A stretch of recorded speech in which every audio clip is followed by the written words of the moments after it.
never this far away from me. I know, I have to like stretch my arm all the way. It's funny. Okay, so let's refresh YouTube. There we go. Yeah. Cool. Yeah, I have my setup right now. I was laughing. I was talking to Amy about this actually because she watched your video too. You did like your pillows and stuff, and you built your kids igloo. That's kind of like what I got going on right now for this setup. Yeah, I didn't tonight. I'm sorry. I was too lazy. Usually on live, I feel like I don't need quite as good a sound. Yeah. You sound great, so that works for me. Okay, good. Yeah. I don't even think you use a mic during D&D, do you? I do. You do? Yeah. I need to get a better look at mine. It's just hidden, but I do use it. That's what I need for the podcast. Yeah. All right. Welcome back, Book Fiends, to Wicked Good Books, a channel dedicated to books and things book adjacent.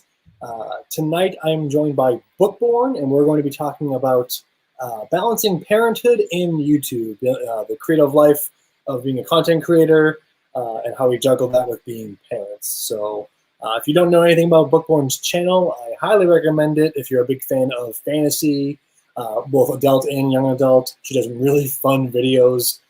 Great reviews that are extremely well thought out and genuine. They never come across as shallow critiques.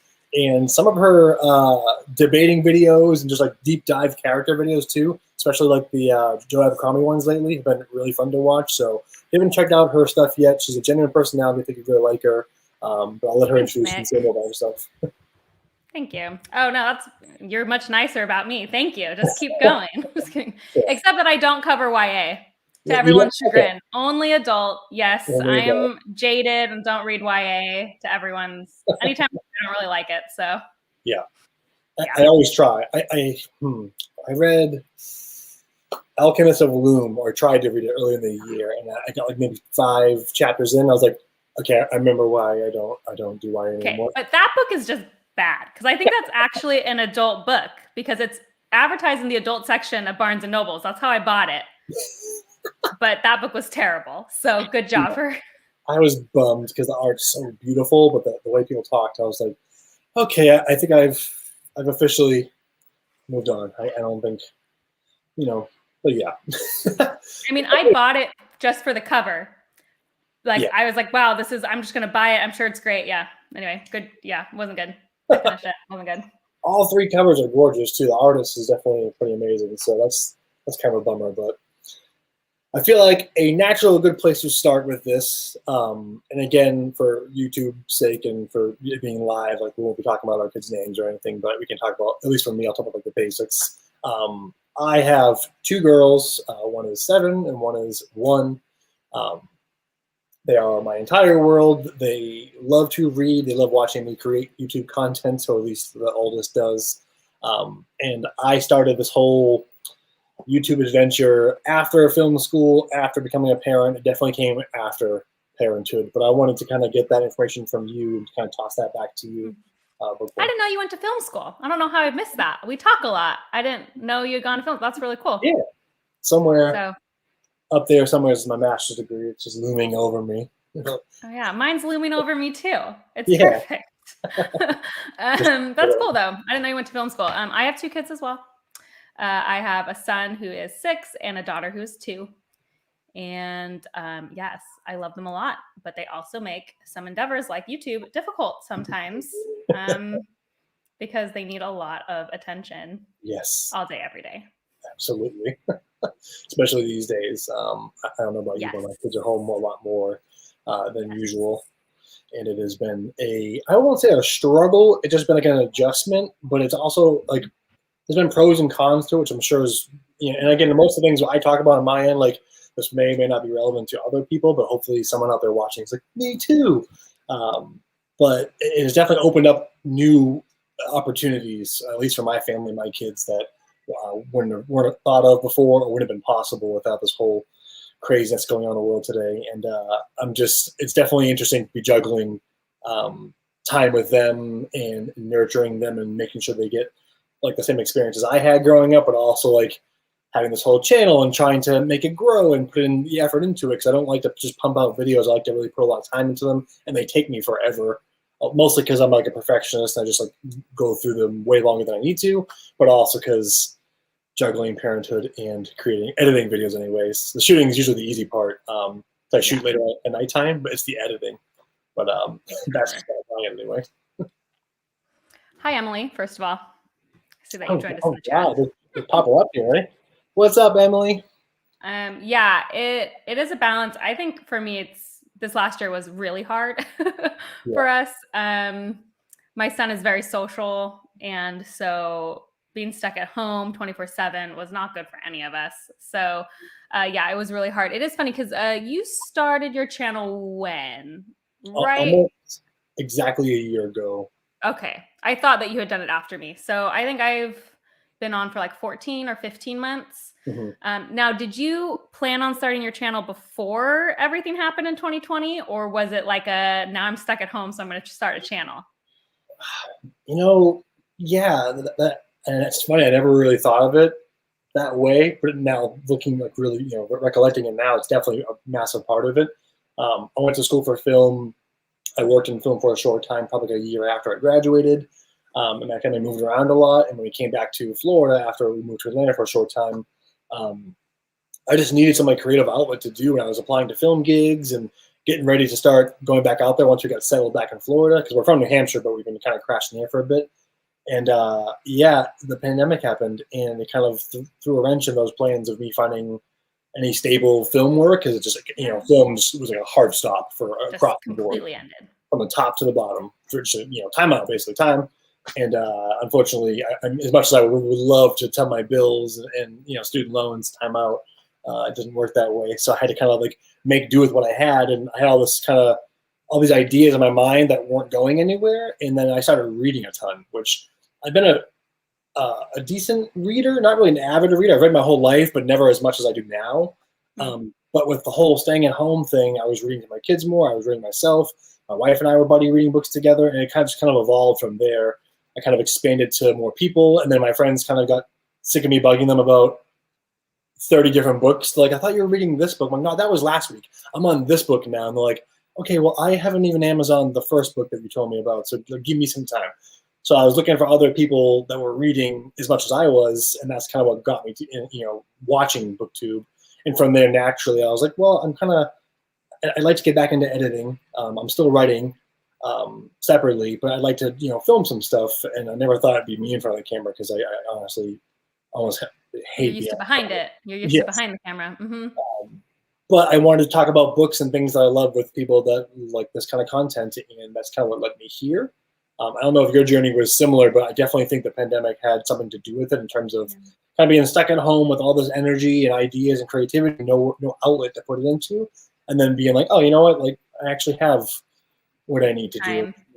Yeah, no, actually, I had planned it before the pandemic hit, which was interesting. So, because I feel like a ton of people started channels during the pandemic, and I was like, no, this wasn't a pandemic project. Like, I had this in the works forever. Although similarly, I originally, like for years, was planning to start a book blog. And just with my kids, actually, just the timing never seemed right. Like, I had my son, and then I went back to work, and I was doing both, and that was like a ton of work. And then I did all this volunteer stuff, and then my daughter was born. And so finally, like, I had quit to stay home with my kids, and my daughter was finally a little older, and I was like, it's time. I'm going to do my book blog. And I'm like Googling, and it's like 2020, and everyone's like, blogs are dead. Nobody reads a blog. Like, because I had like written the website years ago, like I had designed it, I had coded it, it was like all ready to go. And then it was like, no one's going to read your blog. You either have to do Instagram or you have to do YouTube. So I feel the same as you. It's like very vulnerable for me to put my face on the camera, because that was not my plan at all. It was going to be an anonymous blog. Like, my face was never. So it's like funny. I went from like anonymous to like full face, like just me all the time. But yeah, it was like, I was starting to plan going to YouTube like December 2019. I was like collecting and getting everything ready. And then the pandemic hit and I was like, I guess I'll just keep trying. So anyway, it's just funny. But I just asked because you had more time. Like, cause that's the thing is like when you have kids and a job and all that stuff, there's just so many reasons why you don't start this sort of thing. Absolutely. Like, I think depending on the person too, some people it like throws like a total wrench in their plans and they never kind of go back to that. And I feel like I'm always driven to play video games, read comics and manga, and kind of share that with my friends and family. Going to the movies, like art has always been a big part of my life. Like I went to art school first before film school, but like creating things is like super important to me. But yes, having kids on top of the world changing drastically, it can just completely halt your plans times two. And then this one thing like. And firstly, before I dig into that, like I didn't even realize that blogging was dead. Should I shut off my live journal in my Zanga? I mean, that's just what the internet told me. The internet told me no one was going to read my book blog, so I had to jump ship. I don't know if that's true, but they claimed unless it's a food blog, no one cares. So it's probably pretty accurate too. I think. And even then, it's like those things end up going to Pinterest anyways, and you just like they become like meme blogs. Like I guess that's the new thing is meme blogging, where it's just like if it doesn't fit in the square, then it doesn't matter. It's not real. It's not real news. I can see that. It's funny. Now that you mentioned it, my friend Lisa and we wanted to do a thing called Wicked Good Reviews when we were in film school, and it was going to be a website similar to. I'm not sure if you're familiar with Screen Rant or ComingSoon.net. Like these two movie review sites. I mean, for sure, Screen Rant. Yeah. Ryan something does the Screen Rant videos. Are really funny. We kind of wanted to do that with like skits and reviews, and it was called Wicked Good Reviews, and we were going to do it. And then we graduated, and she went to Philly, and I went to New Hampshire, back home to Atlanta, and then Florida. So just kind of like chaos happened, and then kids happened. Or another kid, rather. Anyway, I had my oldest while I was in school still. So I went back to school at like 28 for my master's. So when I graduated with that, she was, 5 or 6 at the time. So it was a pretty good. And then the second one came, and then right after that, she's technically a pandemic baby. That's not why she's a baby, why she's here, but it was definitely not like what we thought the world was going to be when we thought, yes, we'd like to have another child. That definitely like threw us for a loop. But for a while, that was something I wanted to do too, is movie reviews. And then it kind of one of those projects that you come up with and you're really excited about, and then the energy kind of goes away, people move away, life gets in the way. Which I feel like is probably a constant theme a lot of people can relate to, especially these days, life just getting in the way of creative endeavors. And I think it takes some willpower and a special person to be able to persevere. So like props to us for even like people who don't like being on camera and making content and doing it anyways. Like, I think it takes a lot of discipline to just produce the content when sometimes all I want to do is sit on the couch and like play a video game. Like some of my hobbies really have gone away now that I've started YouTube because I have very little time to, if we want to talk about producing for YouTube, with BookTube, I know you're more of a nerd tube, but it still requires the initial work of like reading or watching the thing. Yes. And after you read it, then you have to write a script or notes or some sort of thing to follow, which takes a long time. And some of the videos we do require research. So that's like extra time on top of that. Yes. And then you have to film, and then you have to edit it, and then you have to make a screen grab or a thumbnail. Yeah. And like all of that just takes so long and so much time when for me, like I don't do basically any of it when my kids are awake. Same. So yeah, because obvious reasons. Any video I film when they're awake, you hear them yelling in the background, no matter how much I try to dampen it. So that's like, I got 2.5 hours every night to do chores, spend time with my husband, do all my YouTube stuff, read. Like it's just not a lot of time. And it's definitely I almost didn't get started because of it. So I guess if anyone's watching with kids, you can do it, but it will take discipline. You can do it. Yeah. Discipline is definitely the word. I feel like in the beginning, if you watch my earlier videos, like before I got I have a really basic lighting setup. I'm pretty happy with it. I'd like to get some gels and kind of mess around with different colors, but that's later. But for now, I'm pretty content with it for now. In the beginning, my first 3 videos, this room that I'm in right now, my library room, has these spotlights on the shelves. They do not make good lighting for yourself. It's just basically putting 3 yellow circles on you. So I have to film in the morning, basically. So I would open the shade in front of me, and you can tell because if you're watching my first couple of videos, the light is traveling across my face as the video progresses, and there's just background kids playing and yelling, and for the most part, I don't mind it. But then there's this aspect of feeling not present and feeling like I'm in a constant state. I don't know if it's like this for you too, where I'm just I should just be hanging out with them. That's so much better than doing this. I love this, but it's just the time you're filming right now. As a stay-at-home parent, I don't feel that way because I'm with them 24/7. So filming for me is great. I've been with you for hours today. I'm fine. Yeah, you got a dad. So I don't, but also my filming, you film, I feel longer videos than I film as well. So I think that also has a thing. Cause I did, my Way of Kings Prime video. That one I did feel that way because that took me 2 hours of raw filming time. Yeah. And that made me feel like I was missing out on stuff because I had to lock myself in the office for 2 hours during the day. Yeah. And that does feel hard. But I mean, I get what you're saying though, because even if it's not filming, I do feel bad sometimes. I'm always well, I'm editing. Mom needs to edit. Mom needs to write this. I just got to do this. Or I'm responding to people. I just got to do this. And yeah, I do feel bad sometimes. But kids need to see their parents have passions. Yes. Kids need to see their parents have a life and hobbies and things that they're interested in. So I just try to remind myself that they're not going to die because you and I needed to take an hour out of the day to accomplish something. Exactly. It's also very true. My wife also, she works from home too, and that's been a huge blessing for us, as well as just an unexpected bonus to being in the pandemic, I guess. I feel like a lot of people can probably relate to that as their jobs just switching and changing. Does she like working from home? At first, she was kind of missing the being in an office, being near other people, and being able to socialize.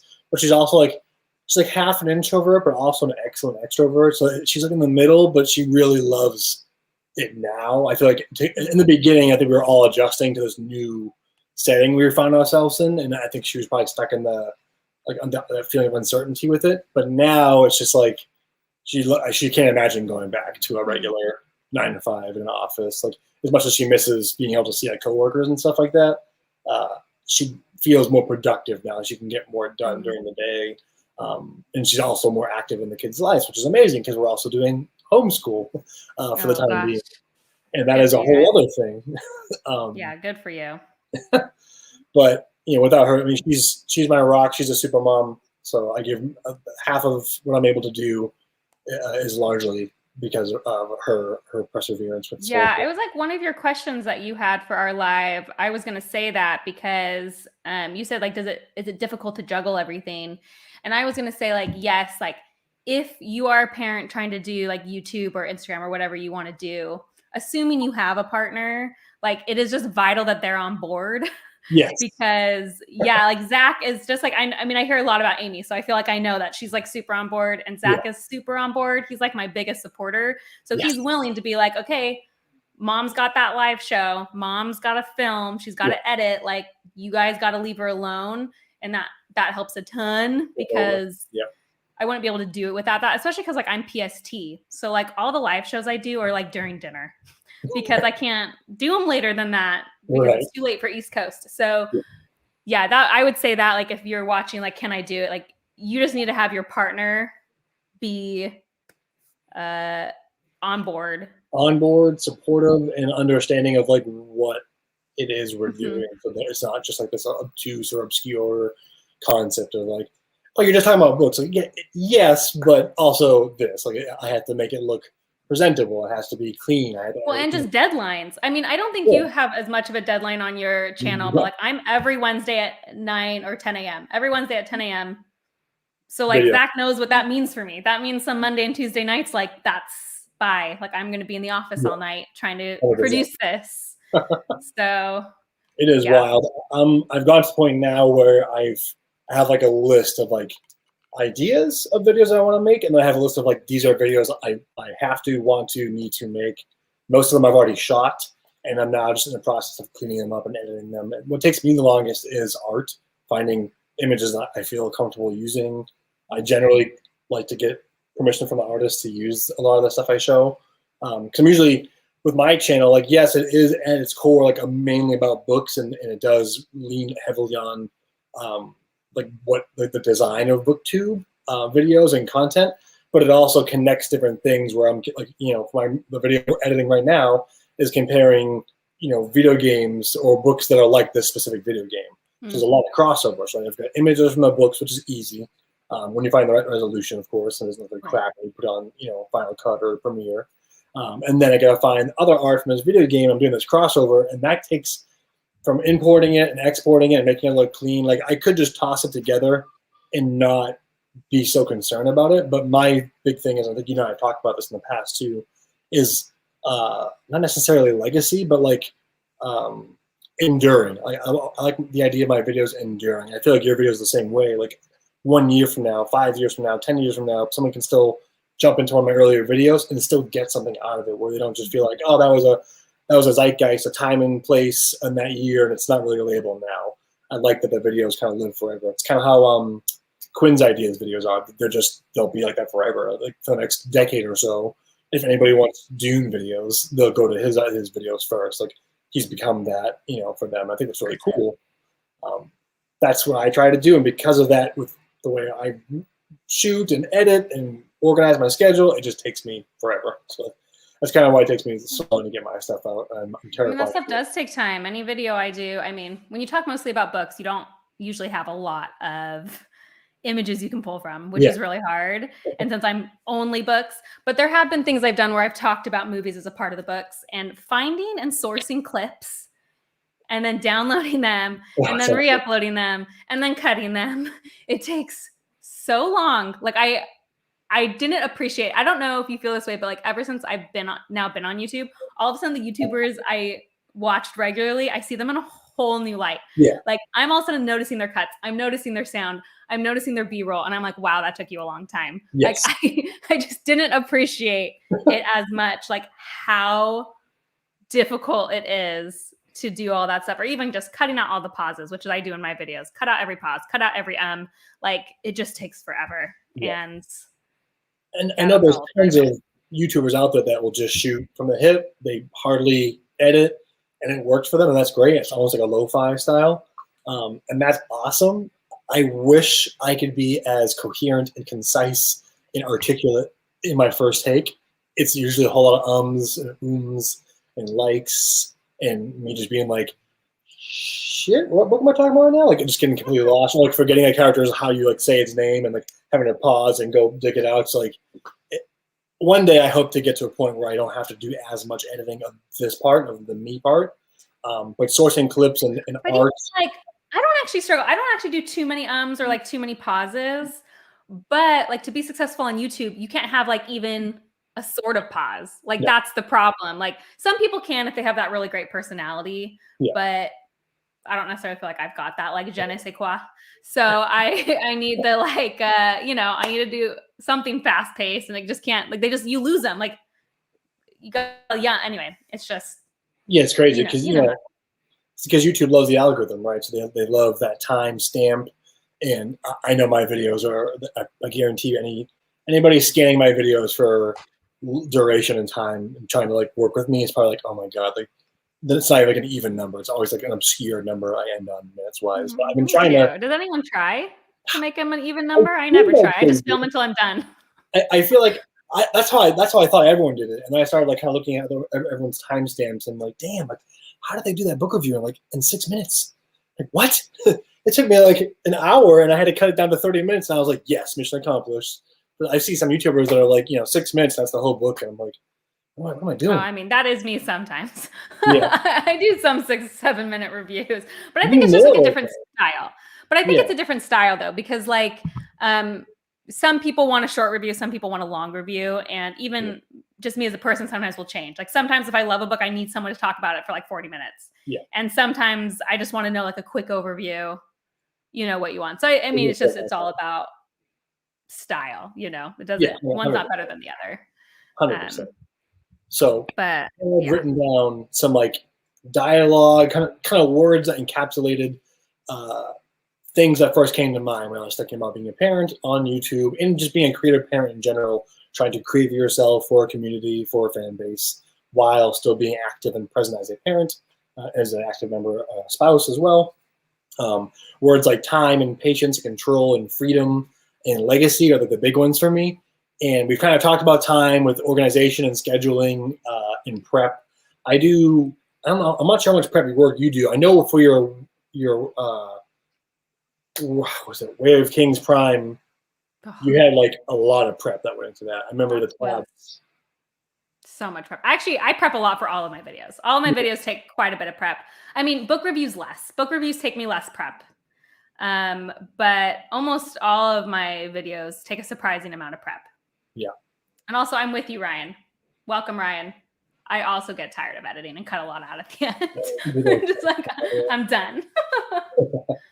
Yeah, 100%. There's massive chunks where I'm like, no one wants to watch this. I don't want to watch this clip. Yeah, clip. I don't know how you do it. Do you write script, Nick? I did in the beginning, and it was taking me way longer because I was starting to get really tedious. And I write a script for every video. I've never filmed a video without a script. And really? Yep. See, I probably should because then I'd be more concise. But in the beginning, they were just too long, and I found myself trying so hard to stick to exactly how I wrote it that I just didn't feel like I was. So I don't memorize it like that, and I'd never try to stick. But I find that if I write out a script like I would say it, I come off more eloquent when I am talking because it's like a draft for me. Yes. And then when I'm talking, it's not like I look at him like I have to say everything, but then I can talk and then I can look over, oh, I want to make sure I hit that point. Yes. Okay, that's a good reminder. Okay, now I can go. Like it helps me organize my thoughts so that they flow better. Yes, 100%. So like that's why, but it does suck because it takes so friggin' long. It does. Especially if you're not sure, for me anyway, of like the tone, how I want to come across, because that's a big thing with me. I've shot entire book reviews where I'm like, I spoke with way too much conviction for my liking. I'm not going to post this. And either I'll just re-record it or I'll just scrap that review because I like to kind of come in objectively and with pros and cons and never come off as giving a shallow critique. If I didn't like if I'm going to do a whole review, so if I'm going to shoot a video, right, that's going to be about a negative review or a poor experience, and that means I'm going to put like a decent amount of my time. This is again going into my family time, my time being a spouse and a dad, time editing, all that energy putting into it.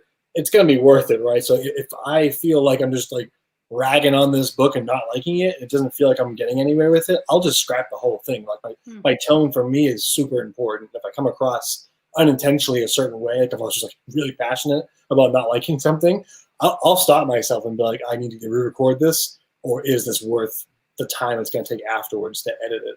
And that's kind of where I don't have a script, but I have like bullet points now. So like I'll make like a little, like a printout, I'll keep it in front of me. And that's part of the prep work for me, is not just like the lighting and the staging and that, but also like what I want to talk about, opening, middle and closing. And then I usually forget half of it halfway through, but it does help to keep me slightly on track.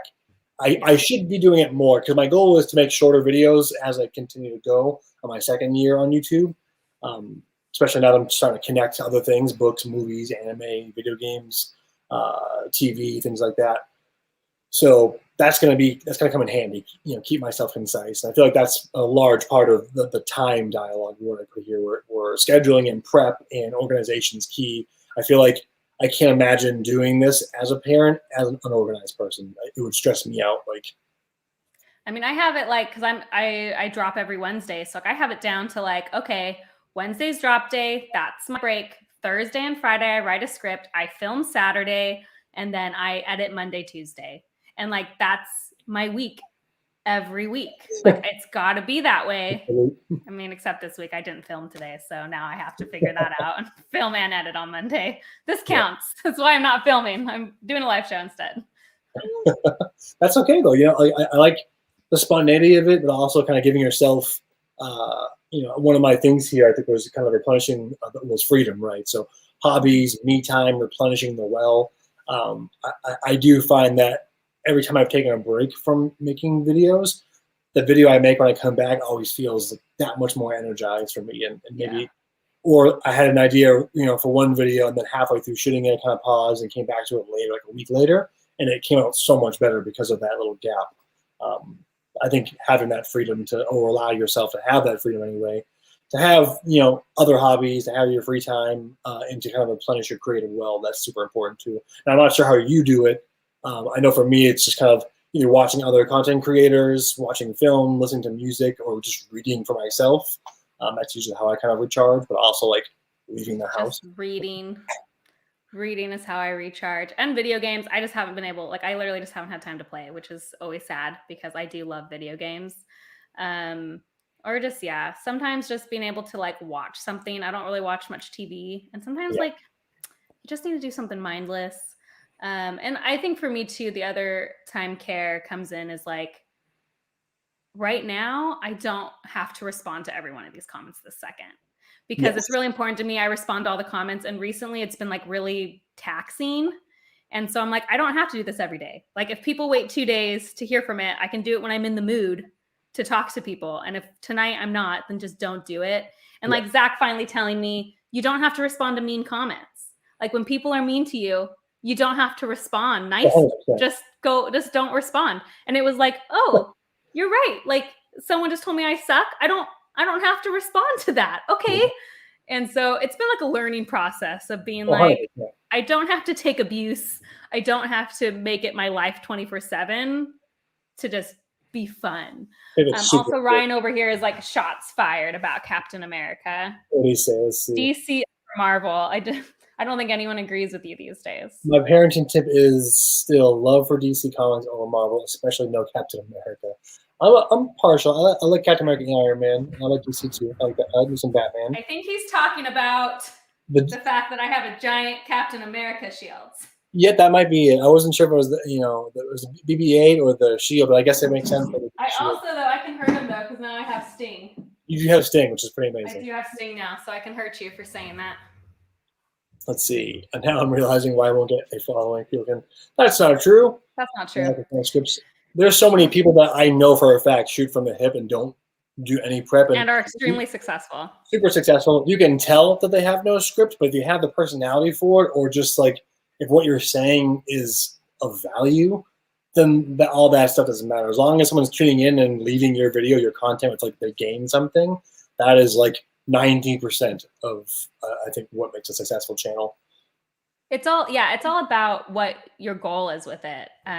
Like, my videos are a very specific topic that works better with scripting and organization, but there are plenty of people I watch that aren't that way, and it works for them. So I don't necessarily think it's related. And there's certain videos too that I'll put more prep into others. Like I had one, for instance, where I mentioned earlier, where I was comparing a type of video game series to similar like books that are kind of like that video game series. And that one took an incredible amount of planning and scripting. Like I had like 3 pages of highlighted stuff to make sure I went in a certain order because I knew when I got to editing it, I didn't want to have to jump around and pick and grab stuff. So that one took forever. But then I've done one that was just sort of casually talking about my bad habits as a book buyer.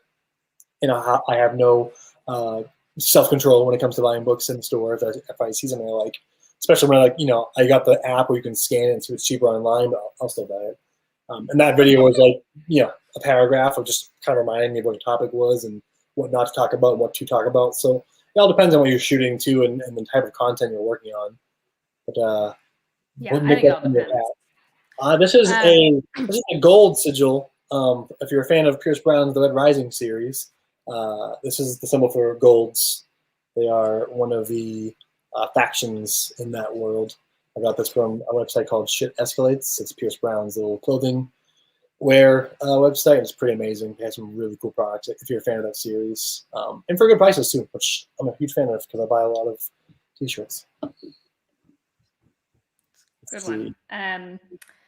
I to bring it back to kids, I liked your thing. Well, actually, I don't know. Do you want to bring it back to kids, or do you want to talk about the whole creative thing?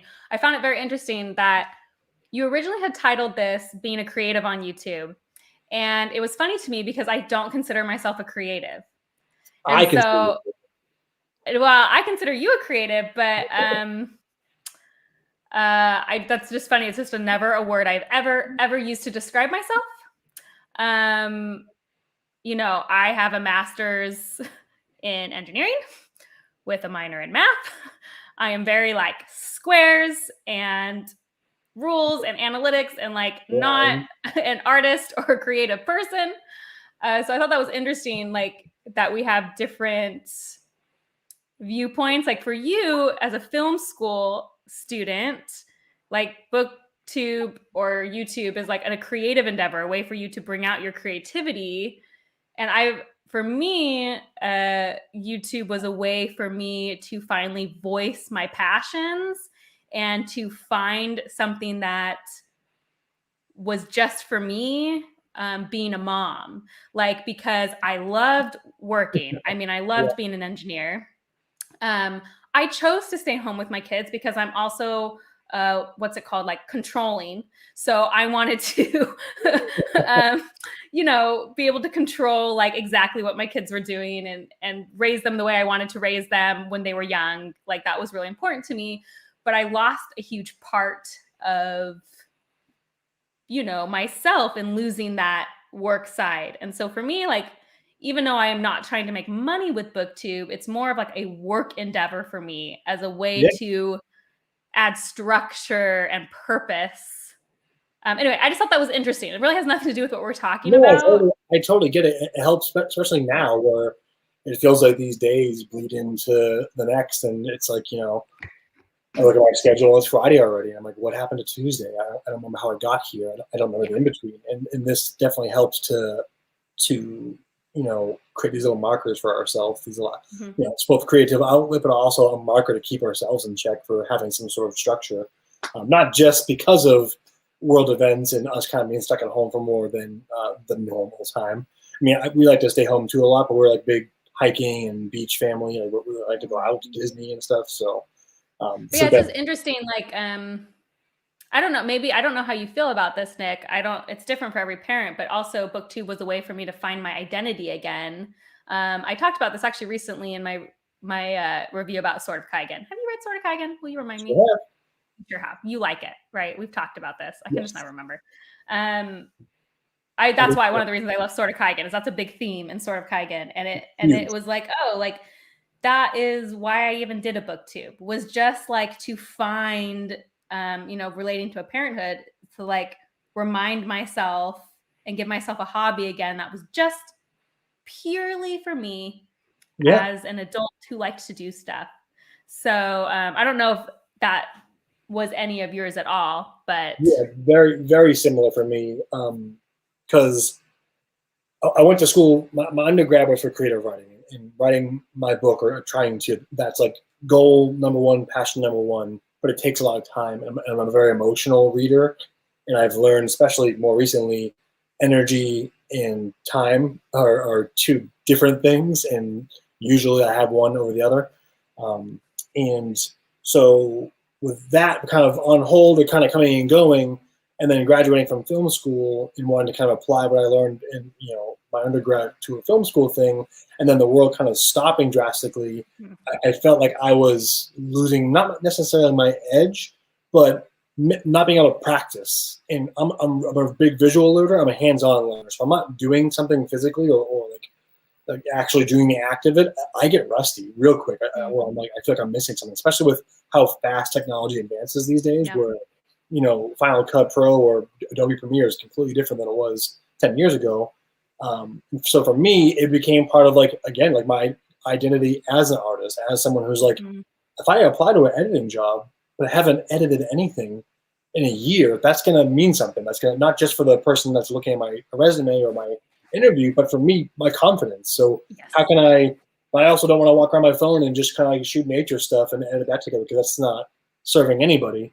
But what could I do? How do I find something I'm passionate about on both sides, like reading and writing, and then film editing? So it kind of like took both things together. I never thought I would be the one on the camera. I still don't want to be the one on the camera, but here we are a year and a half later, and it's fine. I've gotten sort of used to it, but being able to edit helped me to like have that structure. Okay, this isn't like a job, but it's helping me in like a multitude of ways. Both as a finding your artistic identity again.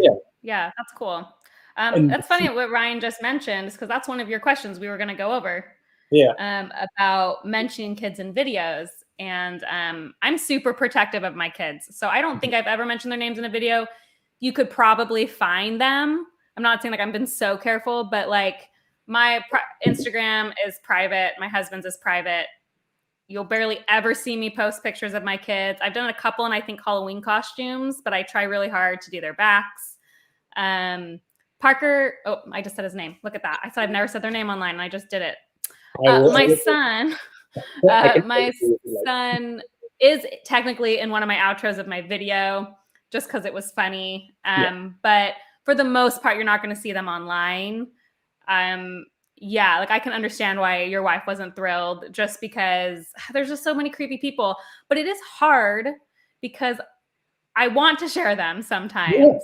Like I told them they could come say goodnight. So you might see them come in here. But it's hard because they love to read.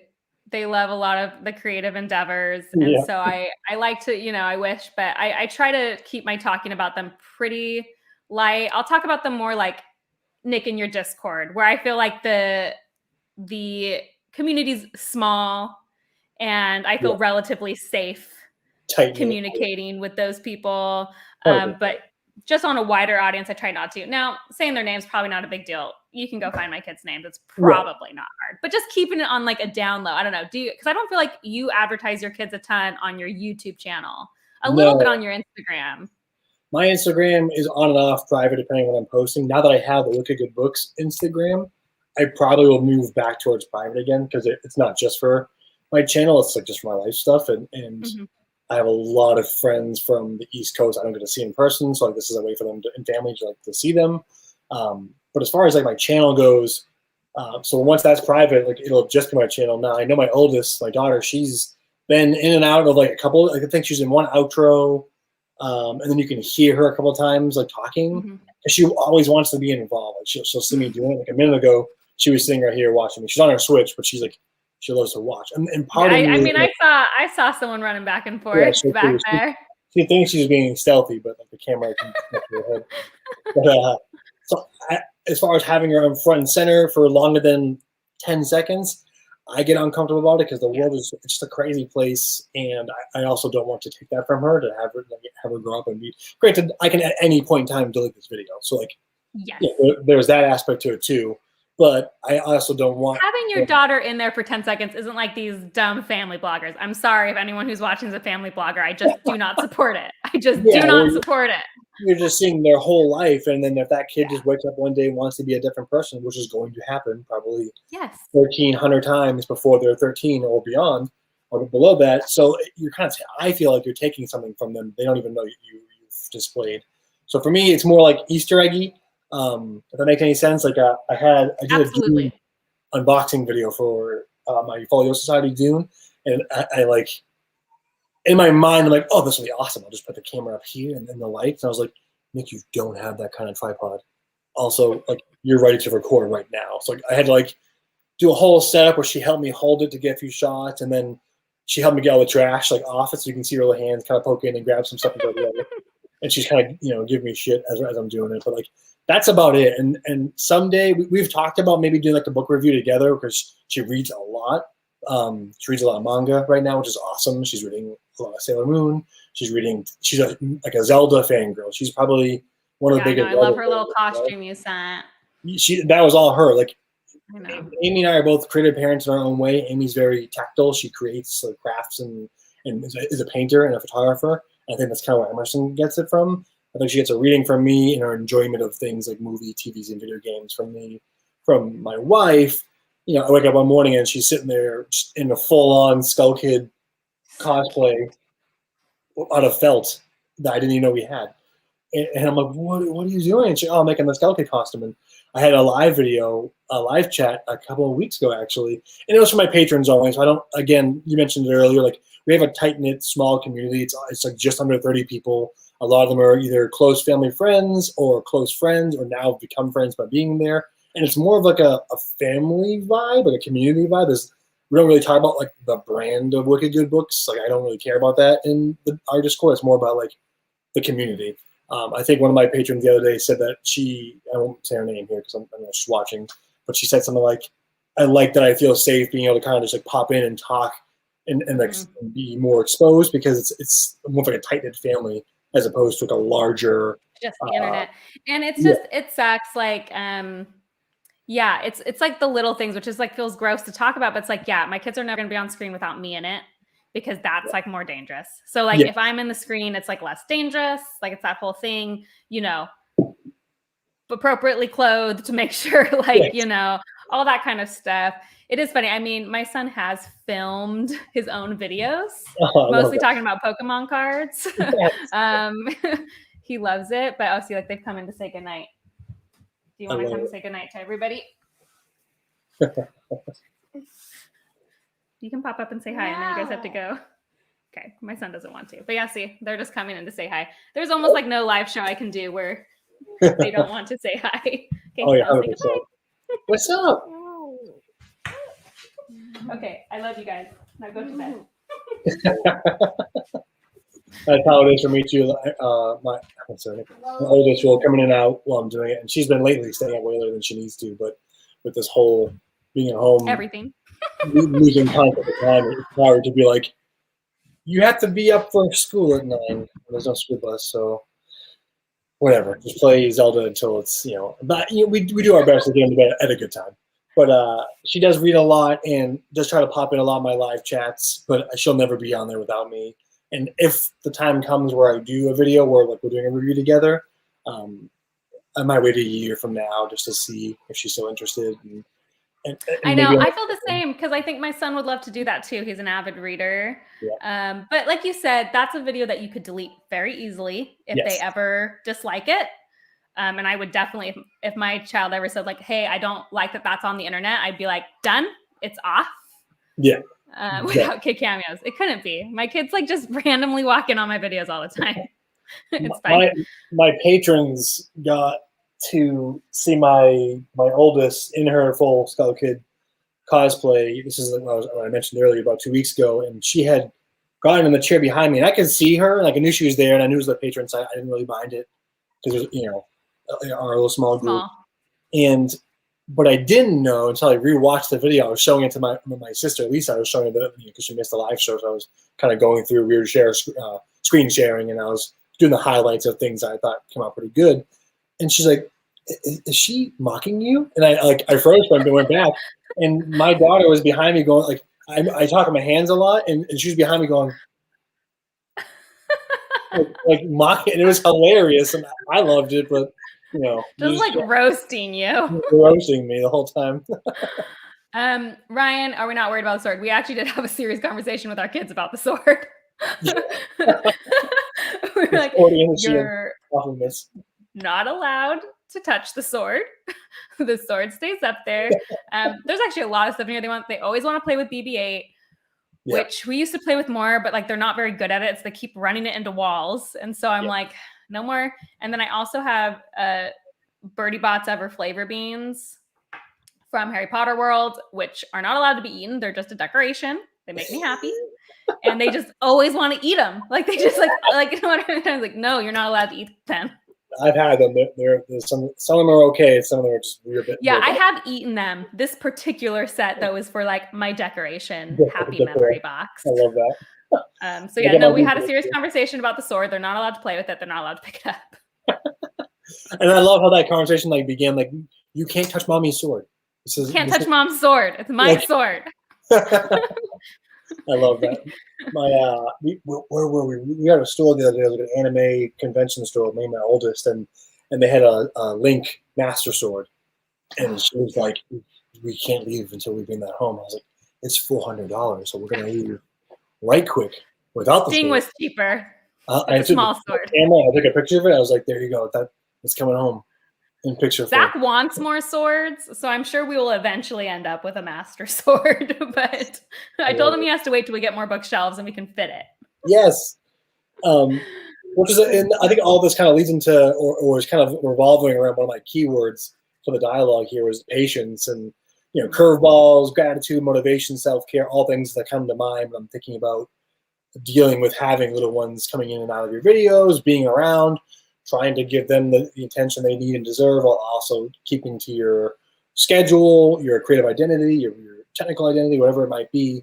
I think that rolling with the curveballs and just having, for me anyway, just having gratitude that I can do this, like this is something that I can do. Because I know a lot of people that have kids and either because of one reason or another, they just cannot have a creative outlet in any way, shape, or form, or they just have lost all the drive for it. And for me, anytime I'm losing motivation or just kind of feeling like, I don't know if I'm going to shoot this week, or I don't know if I'm going to do this anymore, like that's something that kind of pulls me through is like the gratitude to be able to do it in the first place.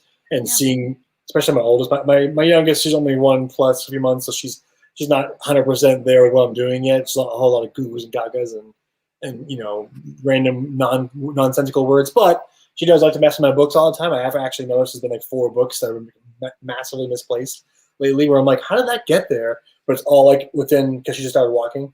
So it's all within like her row, like that she can touch. So I'm like, yeah, it's hard. I know some people love pristine books. I have to admit, I'm not necessarily one of those people. Yeah. And when my kids were really young and they'd pull books off the shelf, I hid the books that I really cared about up top. But there was something I told, my husband, Zach, I was just like, I want them to know though, like, yes, touch those. Like, I know that sounds really weird, but it's like, yes, I want you to be involved. I want you to pull those off the shelf and like see me reading them. Yes. And those are desirable things to touch and play with. So I did have some books I cared less about on the bottom shelves that I used to let them pull out. She's pretty good. We have a book problem in this house, like a children's book problem in this house. So whenever they're trying to take my books, I'm like, you go take your books. Like, you have no shortage. Go in any room in our house and go find yours. I love that. Yeah, Emma, that's what his name. My oldest, it's cool to watch these things, and it kind of goes into one of my last things that I had here for the dialogue words, other than I had control to talk about obstacles and restraints, but we kind of already touched on that here and there. Just the legacy of being a creative parent or being a content creator.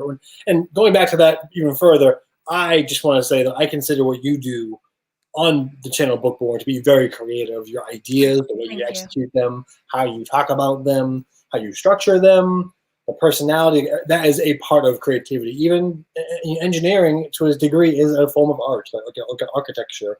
There's an art. Thank you. I'll go start telling people I'm an artist. Nick told me I'm a creative. You can say Nick can look at good books. Said it. It's a fact now. That I was a creative, so I am. Yes.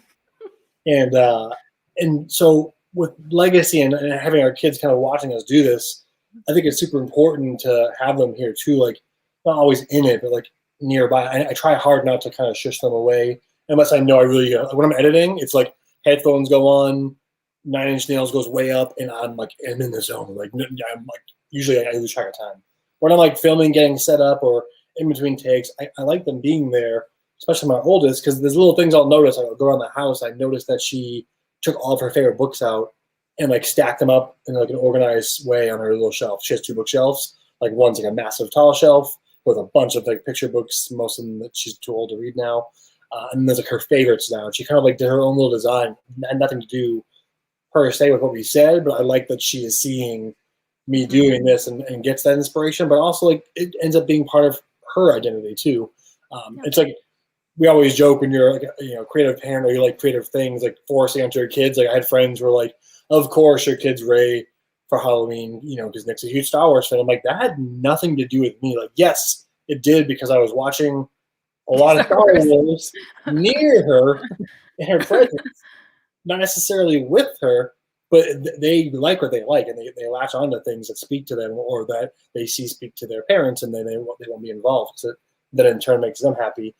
My daughter was Ray for fourth or fifth, I think it was her fifth Halloween, and it was hilarious because my wife did her hair all like perfect, like it was just like Ray's hair in Force Awakens, and she had a full ensemble, and it wasn't like the Target one, it was like the expensive one that was like way too much money, but it was so worth it.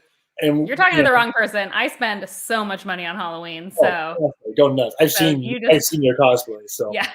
So yeah, I'm glad you went for the right costume. Yes, 100%.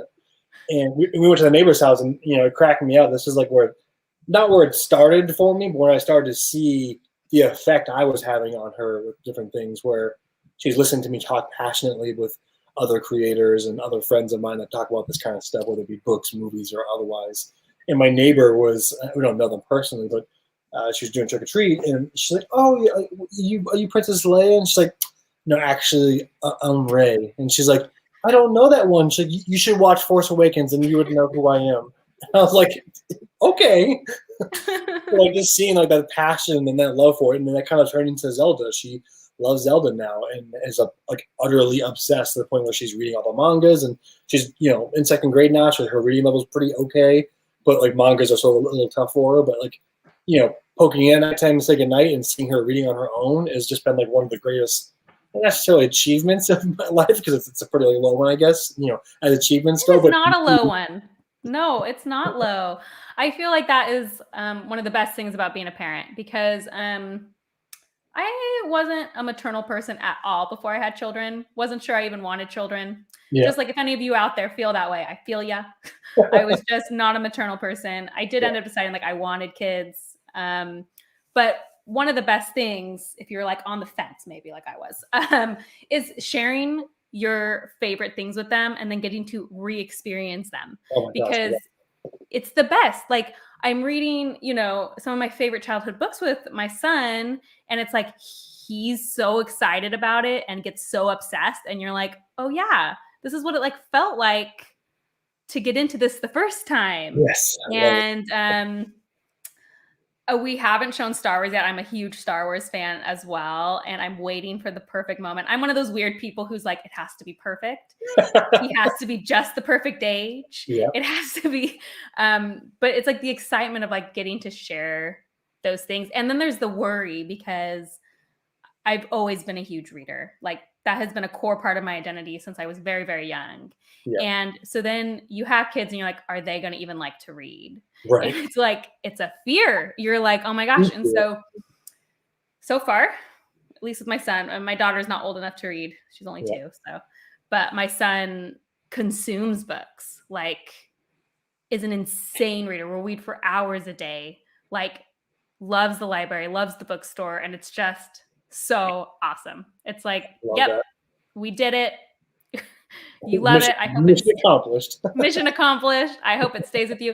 And you said it's a low bar, but I don't think it is, because as a parent, you can develop that. Like I was very, very intentional on how I like introduced reading to my son. I like did all this research. This is the else collar. I was gonna say else collar, and your rating collar showing. I did so much research about like how you teach kids to read, how you don't make it homework, how you don't push it, like how you have to make it fun. And ultimately, I do think your kids also want to enjoy what you enjoy. Yeah. Like if you like something, your kids want to connect with you. And so my husband and I read all the time. So my son's going to read. And even for a while when Zach was writing A Voice of War, my son wrote a book. It was 10,000 words. Yes. It was mostly about Pokemon. But like, and so it's just creating that culture. I think that's one thing YouTube has done for my family, and I bet it has done for yours. It's just like an extra added element of creating that culture around our family values reading, our family values stories. Yes. Our family values nerd culture. Yes. And I want that to be a part of us. And so I think it's just all a drop in the bucket for that.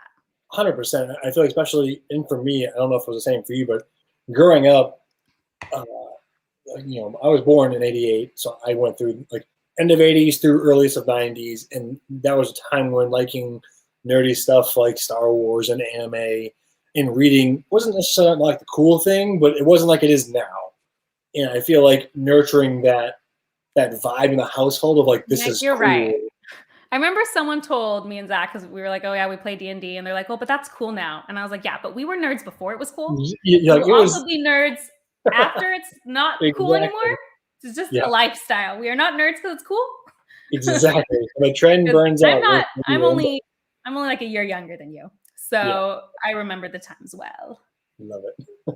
That was huge for me too. And seeing, my oldest be able to thrive in that community and in those fandoms, and then seeing me talk about it passionately and seeing how receptive and what a positive thing it is for me and for my wife as well. I think it's just a really cool just atmosphere for her to be growing up in. Not to say that wasn't the same for me. Both my parents were creative in their own ways. My father was really big into video games, up to an obsessive point, and that's kind of where my passion for stories and video games came from. My mom was a big writer and reader, and that's kind of where that came from. But I was writing earliest as 6, I think, where I would just like take printing paper and I would fold them together, staple it, and like write Goosebumps. And like there's no actual words, I would just scribble because I just didn't feel like writing a whole bunch. But I would draw pictures, and like that's where it started for me. And then Star Wars, age 7 is when I first saw Star Wars. So I saw it too. Yeah, so like, precious. That's kind of when I've been. It's funny you mentioned that earlier too. Like, not to be like annoyingly ironic wearing my Sailor Moon T-shirt, but around 7 is when I started getting into anime because I was hungry for stories that were more like Star Wars, but like newer, and everything I had seen on Cartoon Network or on other action movies that were kind of like rehashing of old things. And in Japanese anime, I feel like it's a whole new level of storytelling that I wasn't like ready for. So when I first watched Full Metal Alchemist or Cowboy Bebop, it was like a whole new world for me for storytelling. One of the earliest shows I can remember watching. Well, I should have watched Bebop at the age of 7, and I still stand by that. Kids shouldn't watch Cowboy Bebop at 7, but I did. But Sailor Moon and Dragon Ball Z, 2 big ones for me. And oddly enough, Sailor Moon kind of stuck with me more, and they re-released a new version of it on Netflix. It's like a remastered, better version of it, basically. And my daughter had seen me watching the old one, and she's like, oh, this is an old show. Let's watch something newer. And then I put the new one on, and she's like, I just told you I want to watch this. Let's watch something else together. I'm like, just watch one episode. And I left the room for a minute, made coffee, came back. She was kind of watching it, and I like walked away, did some chores around my house, came back, and she was like glued to it. I'm like, she was 7. This is when I started watching it. It's all going according to plan. Anyone our age gets really into Sailor Moon. I was into Sailor Moon for a really long time. Yeah. I definitely went through a huge anime phase. I haven't watched anime in a long time, though. For me, it was sorry. I just want to talk about anime now. For me, it was all about Sailor Moon, Yu Yu Hakusho. Yeah, I love that show. Freaking was obsessed with that show, and Dot Hack Sign. Oh, Dot Hack Sign was amazing. Had a great video game too. The problem with Dot Hack Sign though is like, see this. I'm pretty sure everyone on right now is like our age or maybe older. See, this is the problem with the young people of the internet. So like Dot Hack Sign moved time slots, and I didn't know what new time it was. So I just like never got to see the end of Dot Hack Sign. Oh, like, no. You know what I mean? Like I had to like look up what happened because I just couldn't watch it. Like these people with Netflix now, they have no idea how hard it was to be into a show like that. It was like, it's 5 p.m. on Mondays, and now it moved, and I don't know where it is. And if you missed it, like you missed an episode, you have no idea what's going on. That was big with me. Gundam Wing, Big O, Ryu Kenshin, Yu Yu Hakusho, like all that stuff was huge for me. And that kind of led me, and even now, like kind of going way back to the beginning when we started this, talking about when did we start getting into YouTube and creating content and the why of it all. For me, after becoming a parent, you kind of go into this instinctual feral, like, okay, don't fuck up. Like, what do I need to make sure this person survives. Who trusted me with this? Like, I have barely gotten myself this far. So now I have to apply what I've learned and hope that it's enough to see. There's a whole, like, this intrinsic, emotional change you go through, and you kind of like weed out old hobbies and you stop having time for certain things. Especially for me, it was big for reading. Like I read a lot when my wife was pregnant, and I read a lot when we kept her up at night when she was, like a year old or younger. But then for like 2-3 years after that, I didn't read like anything. I think it was probably 2 years of no reading, nothing, before I read my first book. Actually, was Way of Kings. This was back in 2012. So from like 2010 to 2012, read nothing. And then in 2012, I used to work at Borders a long time ago. I'd seen Way of Kings. I'm like, oh, I've seen the book a million times. Like, it looks too thick for me. But at this time, I was like, I really want to get back into some of the old things that, because like you said, you start to kind of lose yourself, not in them, but in the process of taking care of them. But then once you get the hang of it, your schedule kind of opens up, and you start, okay, I have some more time for me now. What do I want to do? I think a lot of people would get stuck on the, like, I don't know anymore, or they just are too tired for it. But for me, I was like, I want to recharge the creative well. And the best way to do that for me is to consume other creative things, whether I'm watching people talk about books or movies or consuming them myself. And so a big thing for me was just that, like getting back into reading. And it was crazy that reading Way of Kings was like the rekindling for me for my love for reading. And from that point on, everything followed. Video games, anime, Magic the Gathering cards, writing, everything kind of like stacked up, and it all kind of led me into YouTube. I was watching booktube videos, but well before I even knew that was a thing. Like, I was like, oh, that's just a person talking about books on YouTube. I didn't know there was like a label for it. And now it's like there's like an endless amount of content. So I think it's interesting to see how. It's interesting because I actually, after my first was born, was reading more than ever. Being stuck, late nights, feeding, like, was reading more than ever. My break from reading was actually in college. Because I had to do so much reading for my degree. So it was like junior, senior year of my undergrad. And all of a sudden, it was like, I guess I had graduated and I got into my master's program and I was doing it. And like someone was talking about a book and I was like, do I even like to read anymore? Like, I told people I like to read, but like, when's the last time I read for fun? All I do is read textbooks all day. And that's when, I'm trying to think of what I started with, but it wasn't the one, but Wheel of Time. It was actually Wheel of Time that I was like, I'm done with YA. Let me just try this adult book. And all of a sudden I was like, oh, I love to read. Like, what have I been doing for these 2 years? And I actually read the whole Wheel of Time when I was in my graduate degree, which I have no idea where I was finding time for that, because I didn't have kids. That's how I had time, because I didn't have kids. And your time is your own. Like, you get to do your own things when you don't have kids.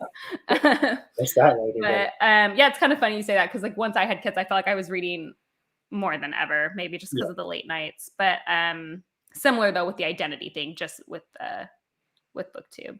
But once it became important to me again, so like, I loved it, and then once I rekindled my love for it, I was like, oh yeah, this is a big part of me. I like nerdy things, and I don't know when that stopped being an important part to me, but somewhere along the way that kind of got, not first or secondary, but like third tier importance, and I really want to be up there again. And from there, just like, now I don't stop reading. Like, any free time I have where I'm out with them or writing or like doing other stuff like work, I'm squeezing. And even when I am, like, that's why I love audiobooks so much. I'll be folding laundry. I'll be at work. I drive a lot right now for work, so I have a lot of like just time in the car. And I like music, and occasionally like I'll put an album on and listen to it.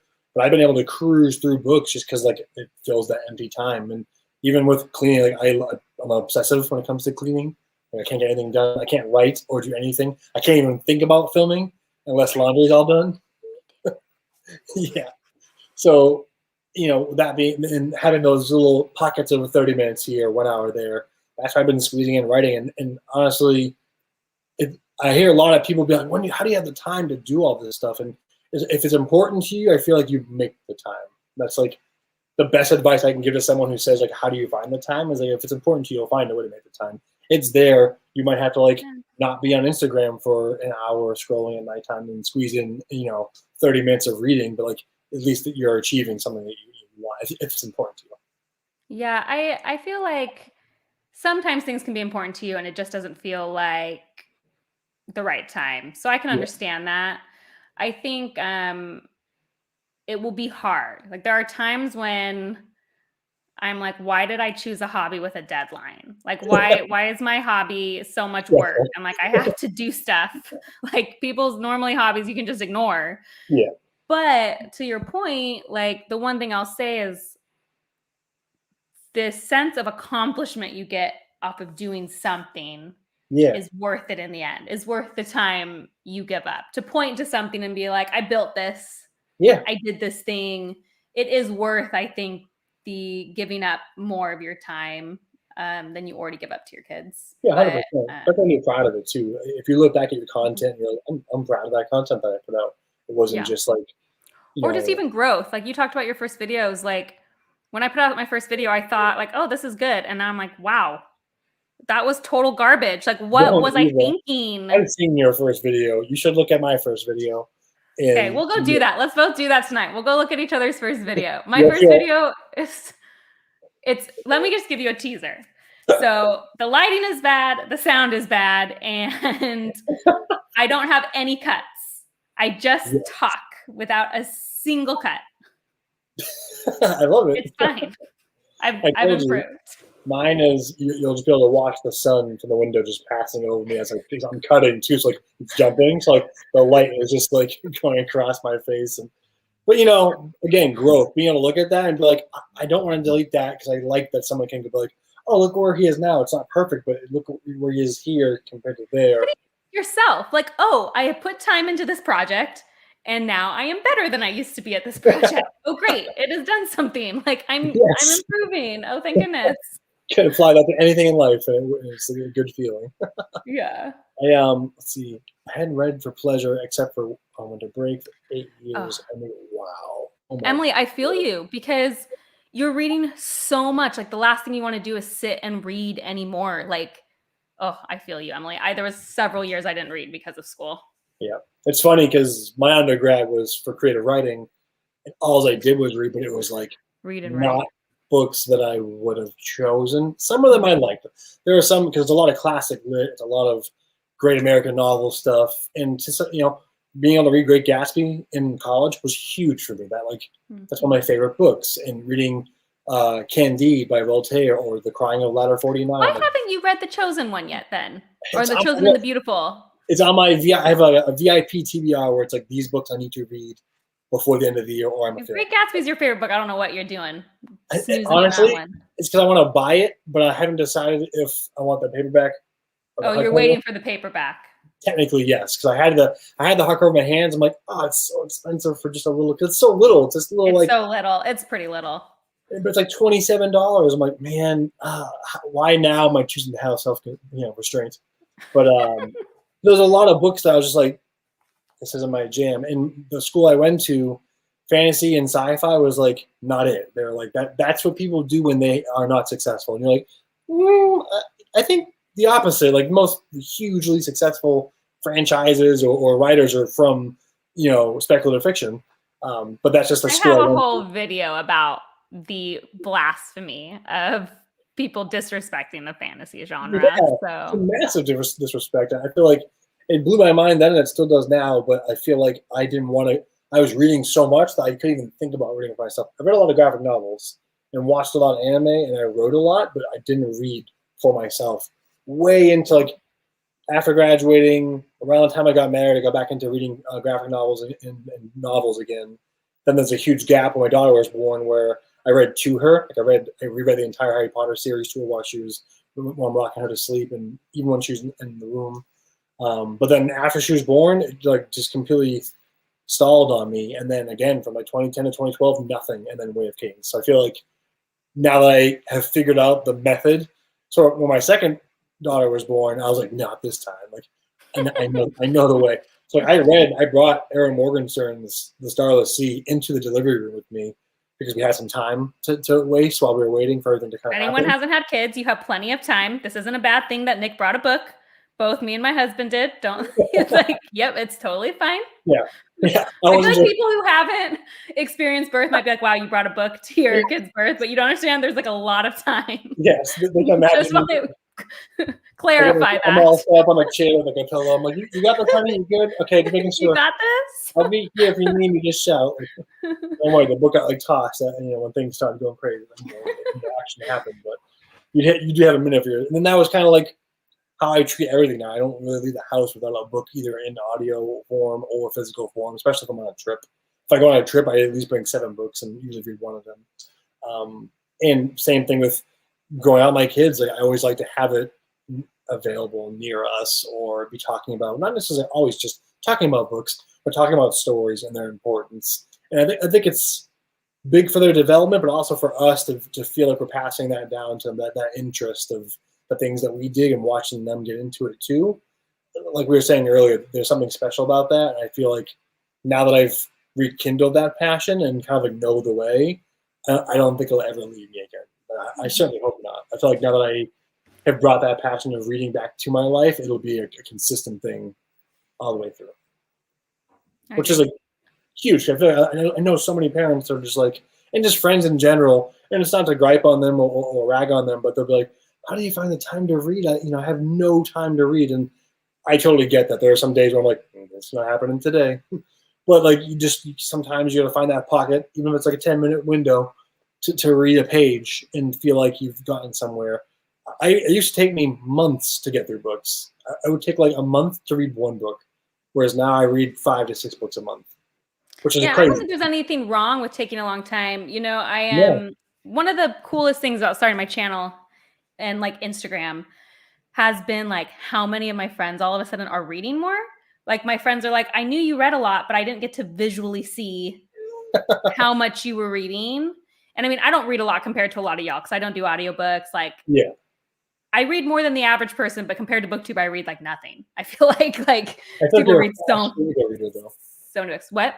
I feel like you're a fast physical reader. I am a fast physical reader. I mean, I only read physical books. So I'm a fast physical reader, but like I'm only like a book a week kind of person. Like I'm not, several, which is fast. That's fast for most people. But on BookTube, people are reading like 200 books a year. So I'm just saying I'm not close to that. But one of the coolest things has been like, I have had those same friends be like, I don't have any time to read. But then now all of a sudden wanting to, like, wow, you read so much. Like, I wish I could. And it's been interesting. Like one of my friends has I said, well, do audiobooks. Like, I don't like audiobooks because my brain can't handle it, but there's nothing wrong with an audiobook. It's still a book. It's still reading. Yeah. And so the story, it counts. It counts. Yeah. So she's been doing a ton of audiobooks and like, that's been really fun. And, friends just being like, oh, I'm just reading a lot more because you read. I didn't realize like that you read a lot. And so that's been,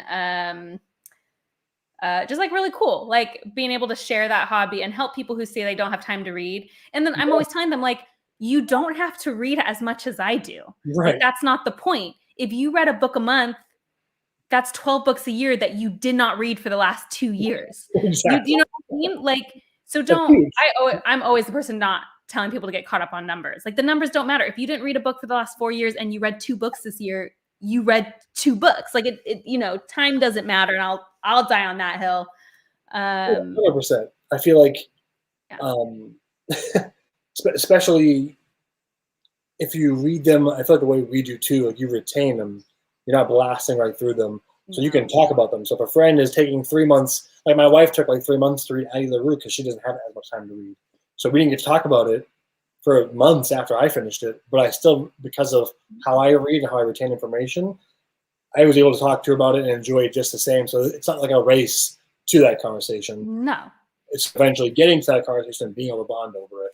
And it's interesting what Ryan is saying. The audiobooks don't count and he'll die on that hill. I have something to say about this. If you're blind, I always tell people this. If you're blind, a blind person, I think a blind person would disagree with you. Yeah. Well, it's not that. I will say this, though. I do think there are some people who consume books on audiobooks and do not read them. I think your attitude going into the book matters a lot because I won't lie, not to call anyone out, but when people are like, I can get a book on 2.5 speed and I can get it done. I'm like, but are you enjoying the book? Or are you attempting to increase your numbers? Yeah. But like, it's crazy. And I used to be that person, be like, oh, audiobooks don't count as reading. But now that I have like a friend who like literally can't read a book, she's nursing a ton. She can't hold one, but she's listening to a book on 1 speed, like actually listening and getting the book. Like, I think that is how you can tell. Like when I talk to an audiobook person, they don't remember a really important part of a book, which has happened to me before. Yeah. And they're like, I don't remember that part. I'm like, well, then you weren't exactly. Like, you were just apparently consuming. So I do think it matters a lot, your attitude. But people can do that with a book too. You can take a book and just skim it and just try to consume it and not really get anything out of it. So I think attitude is huge. Matters a lot. Especially people that read it and, they're like, oh, wasn't the prose really beautiful and like really lyrically written? Like, oh, I didn't really pay attention to that. You're like, but you physically read it. How did you not notice that? How? So for me, I always kind of look at it like before there was writing, there was telling a story. And for me, I don't really care about the practical nature of reading versus listening. The more important thing, that's irrelevant compared to the key component, which is telling a story. Whether you're listening to it or reading it or you're sensing it, you're feeling, you're watching it, that's the important part, how you're able to consume the stories. Whether you're reading it or listening to it, you're still consuming the story. And I think, sorry, you finish your thought. No, like, in the cave painting days, before they were painting things on the wall, they're telling each other the story. It's not until later that we get written form where we're actually jotting those ideas down so they can live forever and be kind of like a serialized. But I feel like one of the earliest forms of storytelling is spoken word. And that being said, though, I don't understand how people can go through books at a higher speed, whether it be on audio or just scan reading. Like, I've seen people read where like they're just flying through pages, and I can't even fathom doing that. Same thing with audio. The highest I go is 1.5 or 1.7, depending on the narrator. Some narrators are slow spoken, so like it actually ends up being better for them to be like fast. Like, real time on one speed, it's almost comical. You're like, there's no way that's how they were reading it. Well, yeah, I've definitely, I rarely do audiobooks. It's not for me. But I do think like 1.5 is usually a good speed because one is really slow. Like one is like, it's like, okay, on most books. There's some books that aren't that way, but some books, like ended up listening to The Count of Monte Cristo, and it was like, okay, how are you talking so slow? Like, I feel like 1.5 is like a regular talking speed. But yeah, I do think, yes. Are you getting some different things out of it when you're physically reading a book and listening? Yes.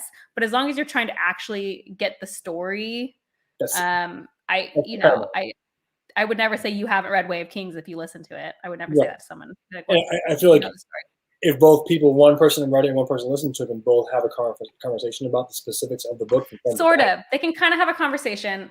But if you've only read it, then you say all the names wrong, and it makes the audiobook listeners really mad. I knew you were going to say that.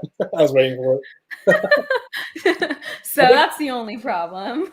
A big thing, too, in closure with audiobooks, too, is one, I think it's a learned skill. I sucked. I have really bad ADD, among other things, and it prevents me from focusing on someone talking to me like that for a long period of time.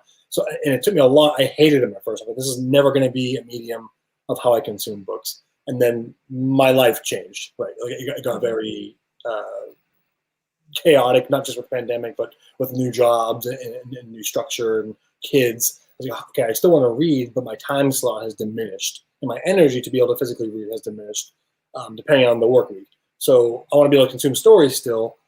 How can I do that effectively? So I practiced it, essentially. And the more I listened to audiobooks, the better I got at it. But there's also different levels of audiobooks. Like, sometimes I can't listen to someone just talking. Like, if someone just like, and Frodo walked into the shop. Those are my favorite kind. I can't listen to an audiobook where they emote. I hate it. It'll kill me. It'll put me to sleep. But like, then I'll read Way of Kings on graphic audio, and like, I hear Syl zip by and she's talking. Oh my God, that's her. That's her voice. Forever. Like, me reading it, that's so funny. I was just like, Kaladin, run. Like, I'm just reading it with like Nick's, default female voice versus, listening to it, be like, oh, that was an actor. She performed that role. So like, there's different varying audiobooks. I feel like you gotta find the one that works for you. But at the same time, you might find the book that you love has a terrible audiobook. Like, for me, this is not a knock on anybody who likes this one, but like, the Name of the Wind audiobook almost made me not finish it. I had to like stop. I bought it, returned it, and then just read it physically because it was so bad. Like, it just wasn't. Yeah, I think and this, I'm not saying this in like a knocking way. I do agree with Ryan in that like, it is different. It is different to listen and read to it, but I don't mean that in a better than that way. Like, I think some people like to put audiobooks down, and that's not my intention with that. Like, I don't think that it's bad. Like, I don't subscribe to that. But I will say, like, personally, I just like looking at a page. Like, that is just the way I learn. Like, I am the person who learned from books, learned visually, not audio. And so that's why I prefer like what I gain from the page. And so I just don't think I'll ever convert. I can listen to like nonfiction better on audio because it's very like just informative and feels more like a podcast or something. Yes, especially if it's read by the author, like a lot of Neil deGrasse Tyson physics books. Oh yeah, he reads a ton of stuff. I love those. And so but anyway, I just think that's always an interesting conversation. And I do like not to like, I don't ever like to put people down, but I do agree with him that like one thing it turned me off of Goodreads. This is why I don't have a Goodreads. Is the competition of how much you can read. I hate. And that's why I never got on Goodreads because like 10 years ago I signed up. I'm like, why is everyone like making this a competition? Like I hate it. I don't.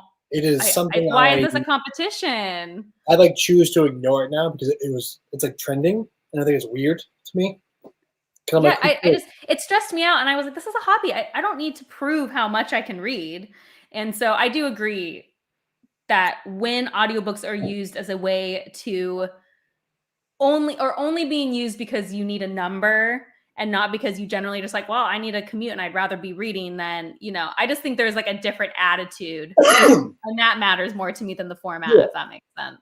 I think attitude is everything. I would say, I don't care if you listened to it or read it, it's if you retained it. So if you say you read the book, but then I asked you a very common question, you're like, I don't remember that part, then you didn't read it.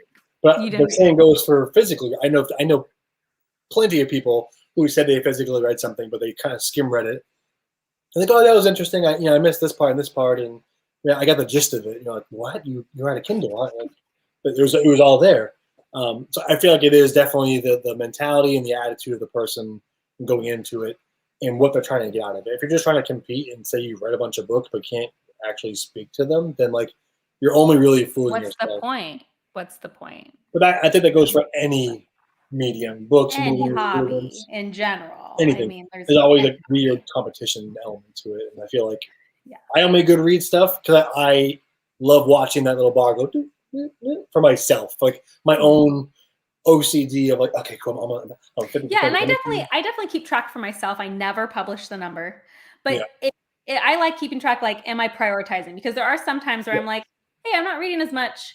Have I been searching the internet a lot? Have I been wasting a lot of time doom scrolling? Like I do as more as like, am I actually being productive with my time? And like the great thing I love about reading as a hobby is that it feels productive. Like it relaxes me. I love it. But also it's like, I feel like I accomplished something. Like reading stories, I feel like enriches my life. And so, I don't think there's any problem. I track my number too for myself. I just don't like when it becomes like, I can read more than you. It's like, which is so ridiculous. I mean, if you're able to read more than me or a ton and you can retain it, in my mind, you have a superpower. Good for you. Good for you. Good for you. But for me, I'm still going to read that book and I can still talk to you about it at my own pace, regardless of how I consumed it. And I'm probably 75-25 now with time, with having kids and a job and trying to squeeze in reading time. Like I definitely listen to a lot more than I physically read. If I really love the book, like it's one of my top 25, I do both. Where I have a hard time staying focused when I'm physically reading. So I'm the opposite. It's not so funny. If you got an audio in my ear, I'm like thinking about the weather, thinking about dinner, and I'm like, shoot, what did I miss? If I'm reading a book, I won't ever. And I think practice is everything, right? Like when I first started audiobooks, that was me. I was like, oh no. I'm like, it was like chapter 2. Like, what? What happened to chapter 1?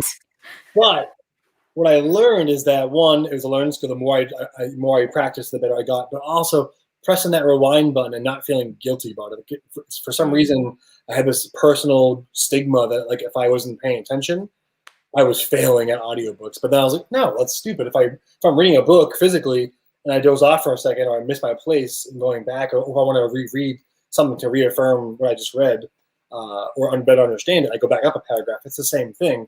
And so I started using that rewind button a lot more, and that helped a lot too. And now if I love the book, I like to physically read it and listen to it and kind of follow along for like the first few chapters to get like the tone. Because sometimes, especially with a character-driven book, unless you're reading with a vivid imagination right out the gate, like there's differences, right? If I'm reading Harry Potter, we kind of know the different characters and their voices. Like now if I go back and read Harry Potter, it's hard not to hear Alan Rickman when I read a Snape passage. Like his voice has just become synonymous with that character.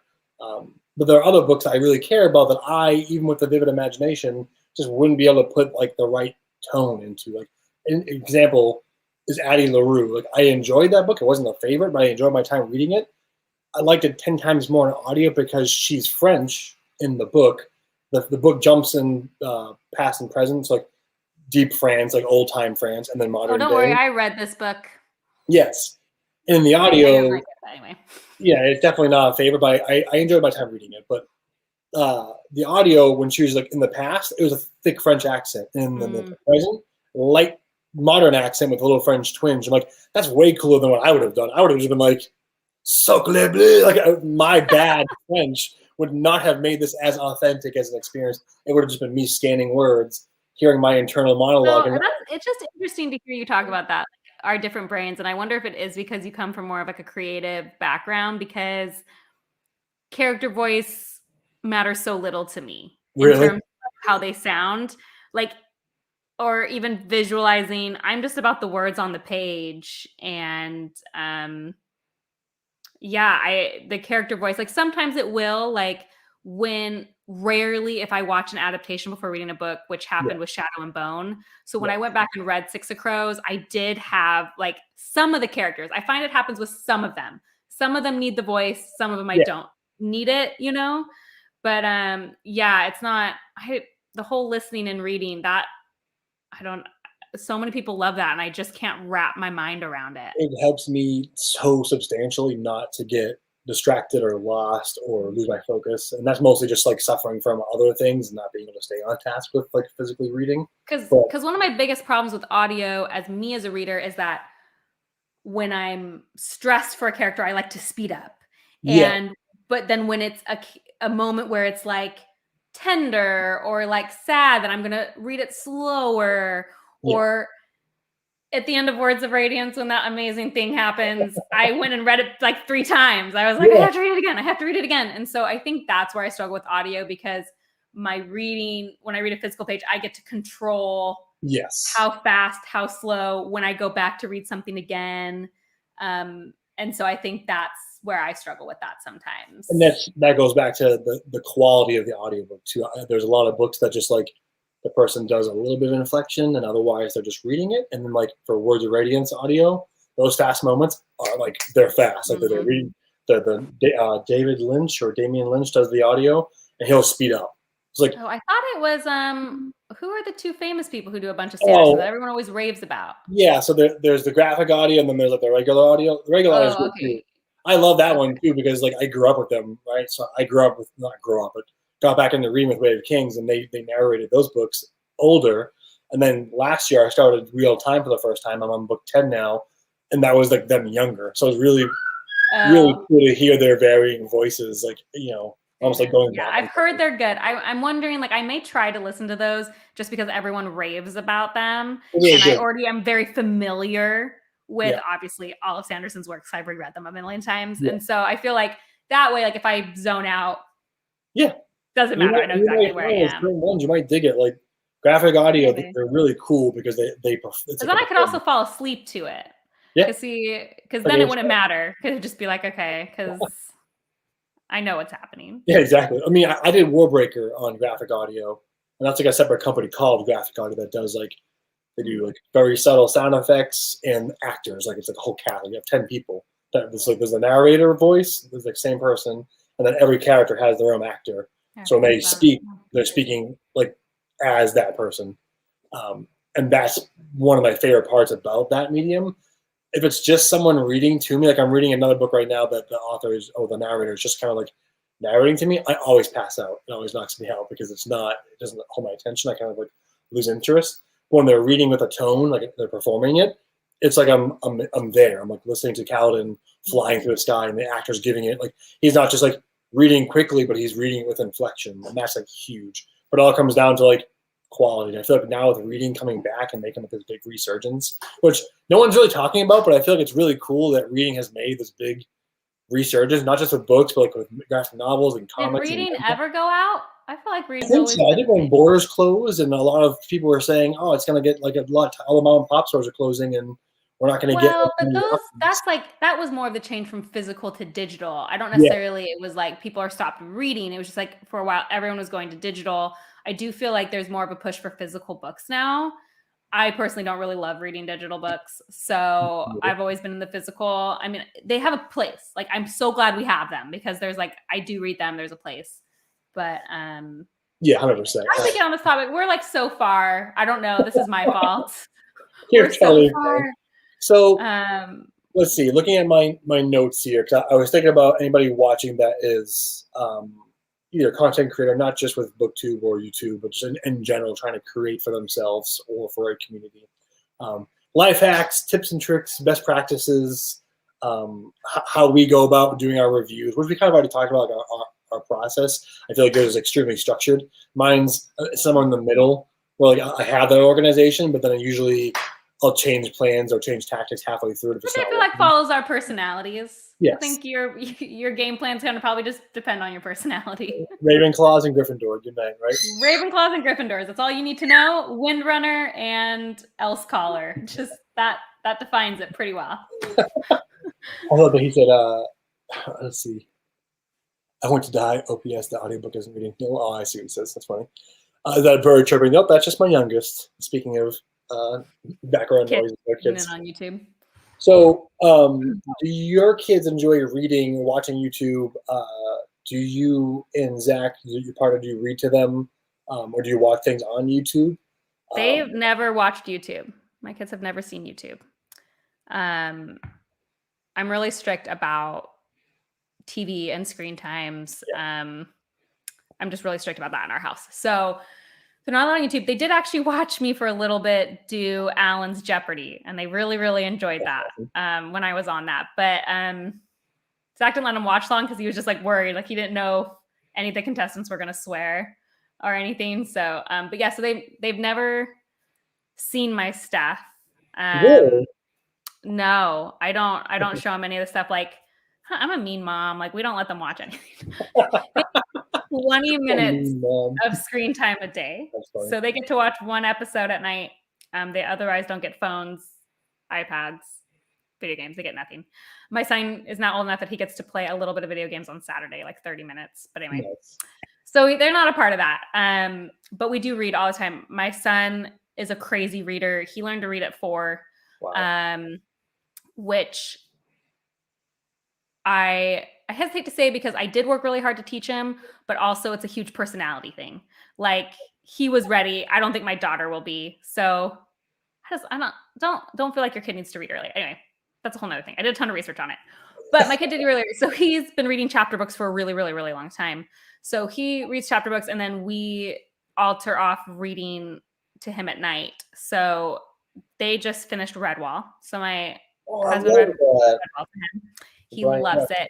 We try to read because he has a pretty high reading level for his age, but the vocabulary is so it's like how do I say it? Like he can decode anything pretty much. Like his teacher told us, like his decoding ability is crazy, but you have to be really careful. Yeah, he can read anything technically, but you have to be careful with kids like that because they don't always have the comprehension to back it up. Right. And so he can comprehend a lot, but like we gave him Redwall and we were realizing, wow, if you guys haven't read Redwall in a while, you'll forget like the vocabulary is actually kind of insane. Yeah. You're like, it's like big. So they just read that. I read Phantom Tollbooth to him. Yeah. Which was so fun. So we pick like a little harder books to read to him, a couple chapters a night, and then let him read, the stuff he can read on his own. I'm sure you know all of the, Dragon Masters, Geronimo Stilton, Magic Tree House. I'm sure you guys have read all of those. Oh yeah, and we're getting into that now in second grade. Like her reading level is jumping up, and it's gonna be cool to see how she challenges herself, but also what we kind of default back to when we're trying to build her up. Because she's really good. Yeah, and those are the good build-ups, Yeah. Redwall, we read to just read your kids all the time. Yeah, Redwall's huge, and that's why Zach read it to him so he could go over like, okay, did you understand what happened in that part? Yeah. Like, did you know that word? And so, I mean, do you read to your kids, especially your oldest? both my wife and I like to, we don't switch off as much as I would like to. She's doing a lot of it lately, where she'll read Kiki's Delivery Service. We were reading The Wild Robot for a while too. And I was reading Harry Potter and doing like all the voices and stuff. Like, like really into it. Like, you're very into character voices as well. It's a must. Yeah. Well, with D&D, especially, like it's kind of like flexing / practicing, staying in character. As a DM running games for my friends, so like being able to read Harry Potter, though it's kind of easy because, like I said, like you can kind of default to like I'm just gonna read Hagrid the way Hagrid sounds, or at least like my way of doing it. But then when I get to like the female characters, it's always a challenge. Like when I get to like Minerve, it's like here we go. Like this is gonna be here we go. This is gonna scare the crap out of her.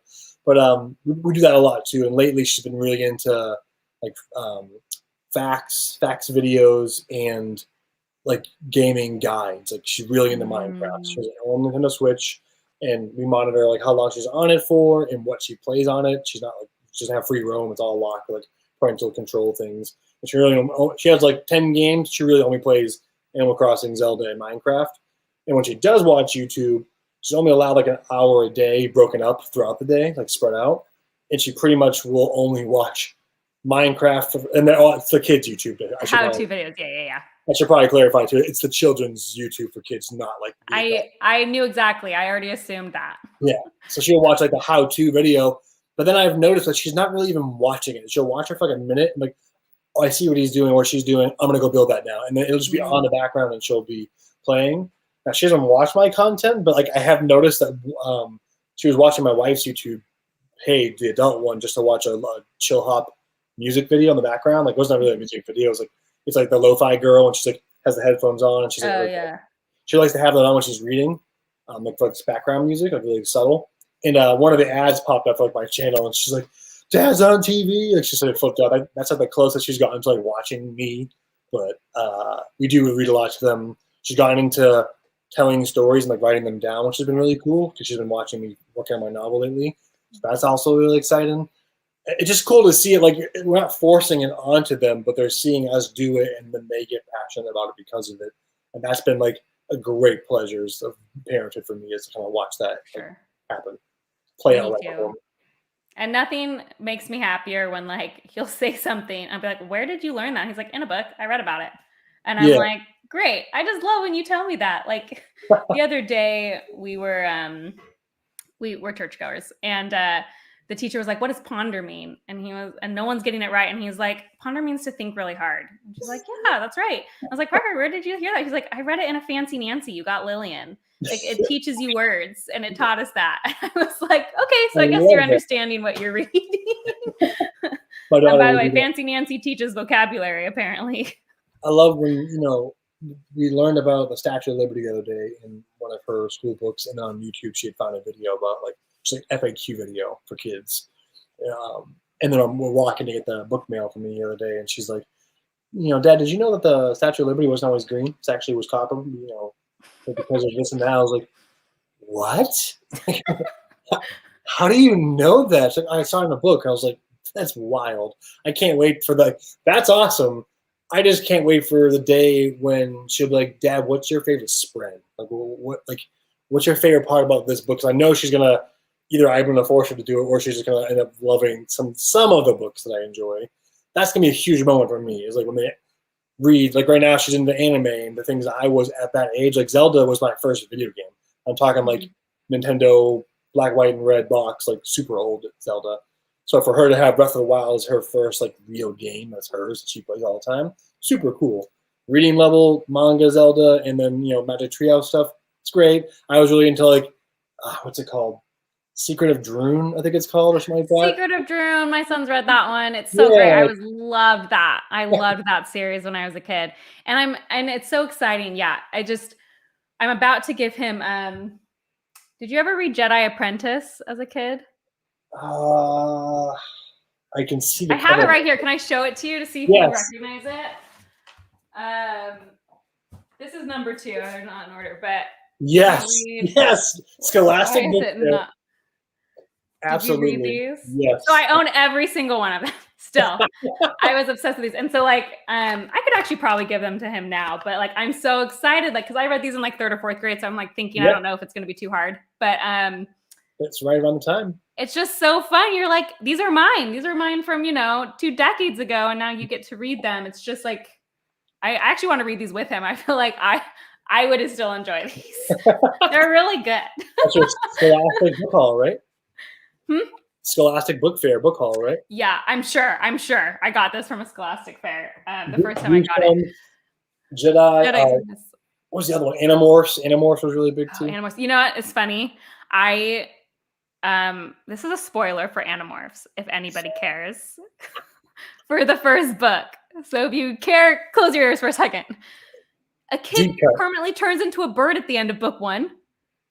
And I was not about that life as a kid. I was like, excuse me? And I gave up for Animorphs forever. So I actually haven't. I'm sure my son will love Animorphs, but I was not about that. Like, that is absolutely not. Like, why am I reading this a horror book? This is a horror book. It's horror. He's stuck as a bird. I was like completely not about it. So I was not an Animorph person. If you look at the covers, they're pretty terrifying. I mean, there's that middle transformation where they're both half human, half animal, but like technology for like 3D art wasn't quite. It still really isn't quite there yet. It wasn't good enough. Just like, that's horrifying. Like, what if they got trapped in that spot? I was really big into Dinotopia. That was like a big I never read that either. It was like, I don't know why. And the book I read was like book 17 of like a 30-book series. But I loved the cover, read it, had no idea what was happening. But that was like probably one of my earliest strange fantasy books that I read. Next to, Star Wars books and Goosebumps. Yeah, mine was Lost Magic. Lost Magic. I'm sure no one's ever heard of this book. It's a single book. I was obsessed with it. I got it at the library, checked it out so many times, would read it over and over again. And I just found it recently. It's actually out of print. I had to get it from thrift books. You can't like buy it. And that's good to know.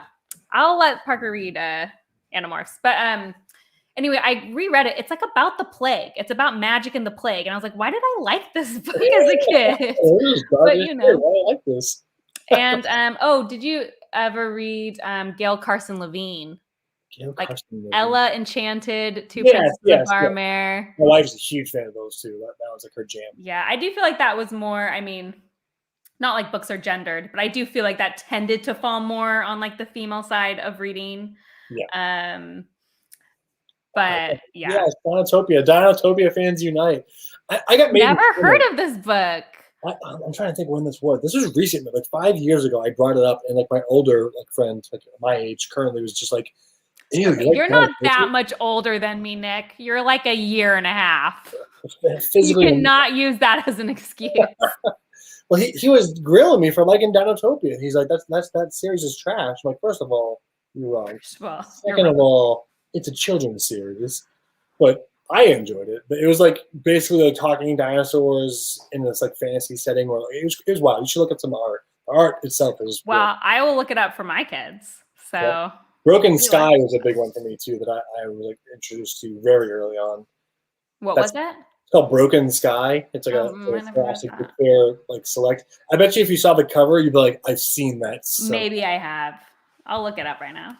I can't wait for Scholastic book fairs for my kids just to be able to have her come home and show me what we have those. We've been having them, and it's really terrible because I do recognize these. Yeah. I just never read them, but I do recognize them. But I'm just like, every time they come home, I'm like, how do I justify buying another book? Like, you have to. We counted the other day, and it's such an embarrassing number. I'm not going to say it on the internet. We own so many kids' books because I'm like, I'm a mean mom. I already said we don't buy our kids anything. I'm always like, no, we can't buy that. But the minute we go to a bookstore and they're like, can we please buy a book? I'm like, yeah, sure. We're like at Costco, can I buy a book? Okay. Like it's like the one thing I never say no to because I like it too much. You're gonna owe them big too because you get Sting behind you now. So I feel like they at least get a hardcover each now. Yeah. Yeah. Or they're allowed to play with it, which is you're not allowed. Is it sharp? Is it actually like? No, I mean it could hurt someone. Here, I'll wield it for you guys. Let's see if I can get it unstuck. Here we go. It's heavy. It's really heavy. You could blunt force somebody with it. So it's gonna be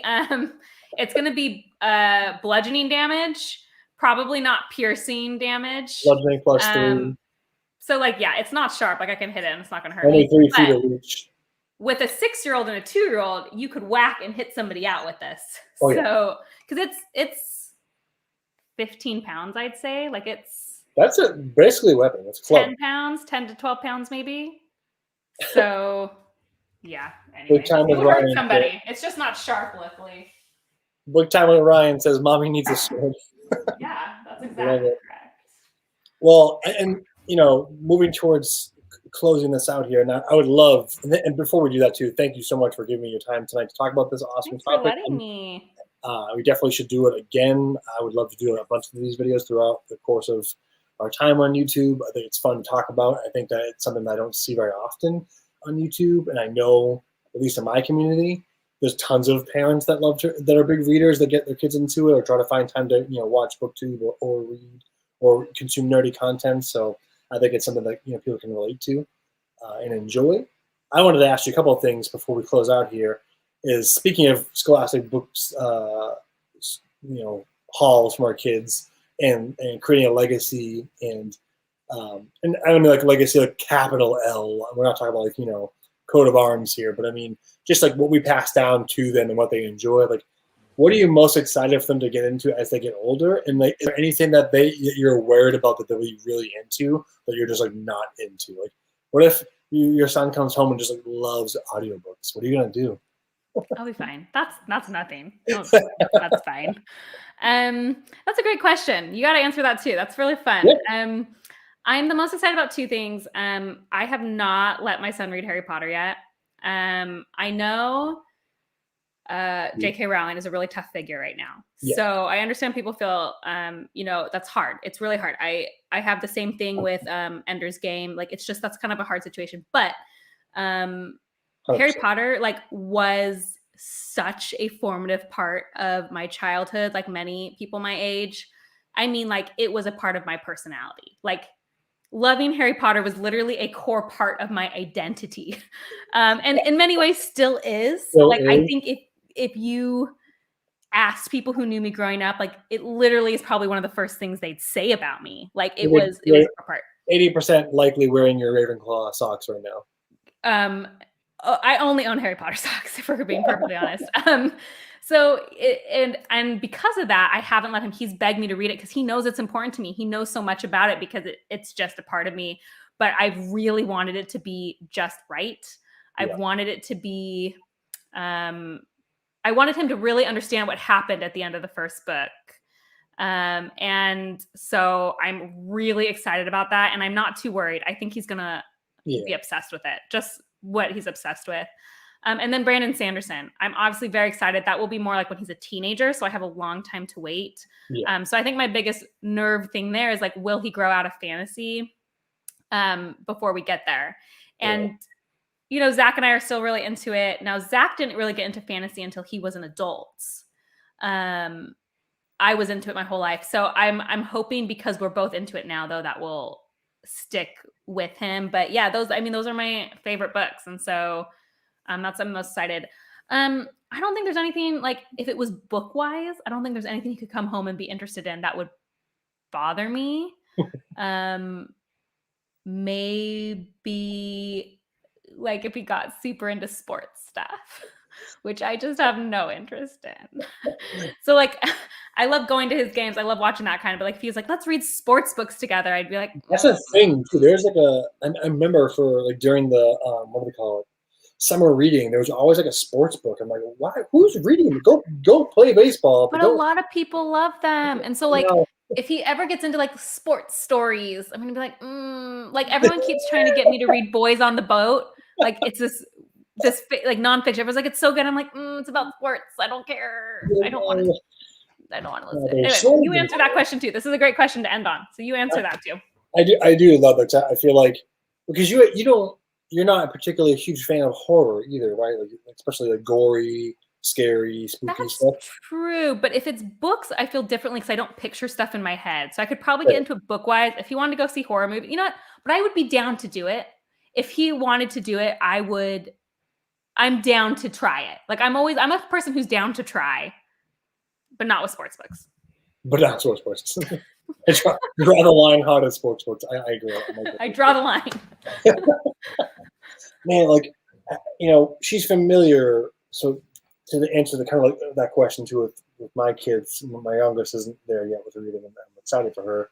She's already displaying signs that she's gonna be like her mom, like a mix of personalities. I'm really curious to see what she's drawn to when it comes to her creative outlet. But I'll be like not surprised if she's really big into painting and things like that, visual arts. With my oldest, aside from like Harry Potter is definitely up there. She's already familiar with it and knows of it. And she's seen the first movie, like parts of it, but wasn't like super like invested. That was like a year and a half ago. We'll definitely come back to it when I feel like she's ready, and that's going to be soon. I think in terms of books that I'm most excited to share with her, to be able to read with her, and it stinks because like some of them are like not till later. Like, and I'm not like not in her 20s, obviously. Like when she's 12 or 13, probably when she's I like saying it out loud, but like when she's a teenager, like then we can read some of these books together. Yeah. Sanderson's books I feel like are a little more palpable for a younger age. I feel like I'll be less worried, especially like with Way of Kings and Stormlight. Granted, there are some pretty dark stuff that happens in those books, but it's nothing that is. Yeah, I said the problem with Stormlight is I do feel like you need a certain maturity to appreciate what the characters are going through. When people say it's clean, it is clean, but like they are going through a lot of emotional trauma that I don't necessarily know I would have fully appreciated before I had a little bit more life experience. I feel like Mistborn is the better one for like teenager. Yeah, teenage. That's very true. I'm very excited for her to read Way of Kings, mostly so she can get to Words of Radiance, which is still like my second favorite book of all time. That's a big one for me, but really like my two big ones, Dune is a big one, the first Dune book, because it means a lot to me. It was gate kept for me at a very young age, like not when I was her age, but a little bit older. I was basically like prevented from reading it. Nothing for for crazy serious reasons, just like I was told I wouldn't be able to handle it like mentally. And then in college, trying to read it again and kind of getting that same treatment and not being able to kind of get into it until later in life. But there's a lot of lessons I learned from it that I feel like she'll appreciate at the very least. But recently, a big one for me has been Hyperion by Dan Simmons. I'm most excited to share that with her because there's a father-daughter relationship in the first two books that is like, I finished the second book and I haven't cried in a while after a book. Like I don't like weep or get super upset when I finish a book if a character's died or something really sad's happened. I get emotionally invested, but it takes a lot for me to like feel emotionally compromised. Like I'm a Spock and I can't pilot the Enterprise. I am emotionally compromised. Also me, so I totally get you, Nick. And I finished Fall of Hyperion, and I didn't get to my phone to record it fast enough because I was going to do like a whole reaction video. Like I had it set up, and I in my mind thought it'd be something more fun and playful, but it was just straight up like pre-cry breath, like asthma attack, strobe thing, and then like actual crying. And I can't wait to experience those two books with her. There's 4 books in the series, but the latter books take place with a time gap. The first 2 are kind of like the first half of it. You can kind of stop if you want to. I can't wait to share those with her. But that's going to be 12 in the future and beyond. So she's got some time. But at least we have, Sanderson. Even something like Wheel of Time would be really cool. Things to look forward to. Right? How old were you when you read Eye of the World? Oh, I was old. Yeah, I was old. I was 21. I only read YA as like a teen. I didn't get into the adult scene at all because I really didn't want to read sex scenes or a bunch of swearing. Like I was definitely a very squeaky clean kid. And so it wasn't until I was an adult and I was like, well, I'm kind of bored. I'm bored of the YA scene. That I realized there was a lot for me to read, and now I've just kind of expanded as I've gotten, more adult. So I read that I was not a teen, but I think a teen could read it. So like that's definitely something I would introduce as a teen. Yeah, it's fun. I was a teacher. I did this volunteer teaching thing, but I taught teens, and one teen was obsessed with fantasy. And so she was reading Wheel of Time and she had read Stormlight. And even just connecting with her on that stuff was like so joyful that just imagining it with my own kids is just so exciting. Like I had the dad who was with me at every midnight premiere for movies, Yeah. every midnight book, like he would join the hype train. And those are some of my still very favorite memories, going to a video game store to get the game the day it comes out. Like he was just a very hype person when it came to that stuff. And so I am excited to be the hype mom. I will be at any midnight showing. I will be anything we're going to do, we'll be there. And I'm just like so looking forward to sharing that stuff. I love that, especially, you know, and it's gonna be so funny too, right? Because we're gonna be, we're getting there. Me more so than you, but with age, we are a year and a half apart. I will not let you erase this. You like to pretend I am like so young. I will not let you have the erasure of our ages. We are the same age for all intents and purposes. You said you read Eye of the World when you're 21, so last year you read the first book of the Real Time series. So it's gonna be weird when our kids get into Stormlight and then catch up and then be like, where's book 10? And we're gonna be like, we'll both. I didn't even think about that. We'll both be hyped for it. We'll be like, I've been waiting for 30 years. You've only been waiting for 10. Exactly. That will be fun. I didn't even think about that. That what a fun thing, like a family. Because there's families that got to be together and experience real time when Robert Jordan was alive and be there. I worked at Borders. I remember seeing the books coming in with Sanderson's name on them, and it didn't mean anything at the time, so I wasn't into the series. And now looking back, and I'm like, oh my God, I wish I just like plugged into that hype just for a minute to hear the excitement and the energy. I totally missed that. So I definitely don't want to miss that with Stormlight. I think that's going to be a big one for us. So fun. I can't think of any book. Thanks for having me on. Yeah, you bet. Thanks for joining me and being able to talk about this very specific and riveting topic that I'm hoping the vast majority of our viewers got to enjoy. I certainly enjoy talking about it, and I hope that we can definitely do it again. It's something we've been talking about this for a long time, and it was something I didn't want to let die because I was just like actually very interested in discussing kind of like that that sort of stuff. So 100%. Parenthood and books. And it'll be cool to check in and some time from now to see if anything's changed. When we become huge and famous and, you know, we'll the leaders of BookTube. I'm just kidding. Right. I'm just excited about getting my gun in community tab. But, we'll see what happens. Maybe a year from now, my daughter will be, really into not reading, and your son will be really into sports books. And then you and I will both be like, what did we do wrong? I'll update you guys. Just kidding. I know so far so good because we had this kid subscription reading box, and they were always sending. I said fantasy, and one time they sent a sports novel, and it literally sits untouched. So so far, he's my child. He's my child. It can always change. Confirmed. No DNA test needed. He does not. No DNA testing required. I love that so much. Well, thank you so much for joining me. It was a pleasure to have you, and I'm looking forward to talking about this topic more in the future. Anybody who has kids or knows people that have kids or is interested in this topic and wants to put comments down below, I'd love to continue talking about this topic with the community. I think it's not talked about enough.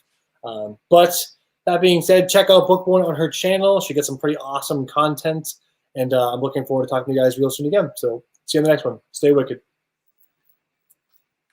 And also, just to kind of add a little footnote here, if my daughter brought home like Twilight YA, that would probably be like, I don't know if I'd be upset or angry, but part of me would maybe die, like maybe.